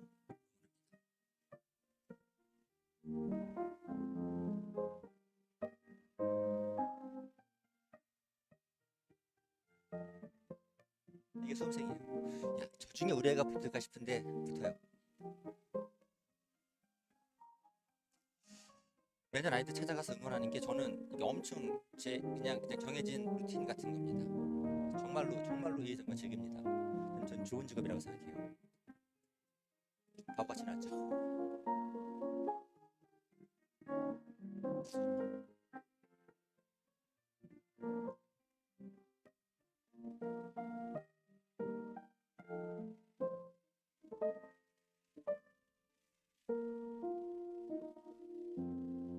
애들 시험장 가서 만나면 정말 고마워하고 반가워합니다. 왜냐면은 시험장 얼마나 무서운 곳인지 아시죠, 그렇죠? 근데 엄청 무섭고 떨어질 수 있는 공간인데 1년 동안 같이 했던 선생님을 입구에서 만나면은 큰 힘을 받습니다. 그래서 올해도 다녀왔죠. 올해는 날씨가 엄청 좋았고요. 그 다음에 또 연대 가면은 고대도 갑니다. 저 여기에 시험장에 10년 넘게 가고 있어요. 항상 아이들과 함께 있습니다. 그래서 제가 원하는 거는 저는 강사를 넘어서기를 원해요. 저는 멘토에 가까워지길 원하고 있는 사람이긴 합니다. 자, 제가 이렇게 살고 있었고요. 근데 아시죠? 애들은 예뻐해주면은 잘해요. 이게 달라요. 성인하고 애들이 다른 게 뭐냐면은 아이들은 약자잖아요. 약자들은 상대의 마음을 읽는 능력이 있어요. 이 진심 읽는 능력이 있습니다. 성인들은 이 능력이 사라져요. 자기가 힘이 세지면 세질수록 상대 마음을 읽을 필요가 없어지거든요. 아이들과 동물들 이 본능이 되게 강해요. 그래서 예뻐해주면 훨씬 더 잘할 수 있을 만한 잠재력이 있는 아이들입니다. 그래서 요거는 마지막 저희 그 어머님께서 보내주신 문자였어요. 글씨가 작은데 좀 보이시긴 하시나요? 이 어머님, 얘 녀석이 이제 1월부터 쭉 다녔던 학생이었어요. 1년간 준비했고 내신 빠진다, 내신이 4.3인데 내신으로 빠진다는 거 하지 말라 그랬거든요. 4.3 갈 데가 없어요. 그래서 내신 살짝 버리고 논술 열심히 했습니다. 그래서 논술 모의고사도 보러 갔고 과 선택도 상담해서 저랑 같이 진행을 했어요. 그래서 이제 연대 시험 보는 날 학교 앞에서 만났어요. 그래서 이제 얘기도 하고 응원하고 보냈습니다. 사진은 싫대요. 예쁜 아이거든요. 무지 못생겨 나왔나 봐요. 그래도 이번에 연대 붙어가지고 어머님께서 감사하다고 말씀 보내주신 겁니다. 대단한 어머님은 아니시고 그냥 딱 이렇게 그냥 이 학원 이 설명에 오셔가지고 신뢰를 가지시고 1년간 진행해서 연대까지 붙은 어머님이 왔습니다. 네, 저는 이제 후반부인데 이제 시간표예요. 시간표는 저는 이렇게 진행을 합니다. 그래서 밑하면 여기 있어요. 여기 있고 그 다음에 좀 말씀드릴게. 여기 상담 시트가 있어요. 상담 시트는 이름하고 학교하고 전화번호 적어주시면 제가 전화 좀 드릴 거예요. 드리는 건데 요게 요것도 하나 같이 보면 좋을 것 같아요. 저는 이게 주말은 다 수업을 하거든요. 그래서 주말만 빼고 내일이 금요일이죠. 날짜 적어주시면 괜찮고요. 시간도 적어주시면 제가 전화 드릴게요. 토요일은 안 돼요. 토요일 엄청 바쁩니다. 그 다음에 월화수목 다 괜찮습니다. 그래서 주말을 제외한 어떤 요일이든 시간 괜찮으니까요. 적어주시면 제가 상담 드릴게요. 그 다음에 전화 드리겠습니다. 상담은요. 어정쩡하면 해주셔도 괜찮아요. 왜냐면은 저랑 얘기하다 보면은 어머님들이 본인도 모르고 계셨던 부분들에 대해서 되게 많은 거 얻어갈 수 있거든요. 그래서 기회를 많이 가져갔으면 좋겠습니다. 또 하나, 밑하면서 무료 특강 있어요. 3월 2일 날, 이날 빨간 날이거든요. 가지고 대체일이기 때문에 2시간 동안 진행하면서 그 전에 놓쳤던 것들을 확 정리해 줄 겁니다. 세부적인 일정은요 인스타에 이모에 치면 나옵니다. 보면은 제 설명이라든가 시간표라든가 무특 일정이 나옵니다. 그러면은 마지막 시트예요. 아이들이 후배들에게 주는 마지막 격려 메시지입니다. 많은 애들이 논술이 운이라고 생각을 해요. 그렇진 않거든요. 그래서 정시처럼 논술도 꾸준히 하면은 얼마든지 좋은 성과를 낼 수 있는 전형이 되는 겁니다. 그런데 26학번 K수강생이었고요. 보시죠. 얘네들은 엄청 힘들었어요. 근데 비슷한 말을 하는 애들이 있어요. 운으로 붙었던 애들은 없습니다. 운은 있어요. 있긴 있는 건데 실력이 없으면은 운은 의미가 없거든요. 실력을 만들고 운을 잘 잡았던 친구들이 있습니다. 이 녀석은 이거 보세요. 제가 그냥 후배들한테 조언해달라 그랬는데 이거 보시면 아시겠죠. 정말로 고3 1년을 보낸다는 게 얼마나 힘든지 아실 겁니다. 그래서 본인의 삶을 알았기 때문에 애들한테 이렇게 후배들에게 격려도 해주셨던 것 같아요. 기업도 토닥토닥 응원해줬어요. 이 녀석은 진짜 논술은 우주상향으로 갔던 친구였고요. 이 녀석은 우리 반 애들 비슷해요. 우리 반 애들이 내신 잘 못하거든요. 모의고사 잘 못해요. 우리 반 애들 내신 평균 등급은 4.5등급이고요. 수학 평균 등급은 4에서 5등급 사이입니다. 걔네들 정말로 처음부터 끝까지 다 보내왔습니다. 그리고 외대 많이 지원해달라고 외대 인도학과 16학번 학생이 얘기해줬던 겁니다. 아직 학교 들어가지도 않았는데 이미 외대생이에요. 애교심이 넘칩니다. 그리고 이 녀석은 응원의 메시지를 보내줬던 거였어요. 아자아자 보내줬고 논술은 어려워요. 쉽진 않습니다. 근데 1년 준비하잖아요. 그러면은 정말로 좋은 성과를 볼 수 있는 전형이기도 해요. 많은 경우가 로또다, 운이다 그러는 건데 진짜 오랫동안 준비하면 되는 겁니다. 그리고 이 친구 마지막이에요. 잠깐 봐주시죠. 재수생이었어요. 진짜 힘들었을 겁니다.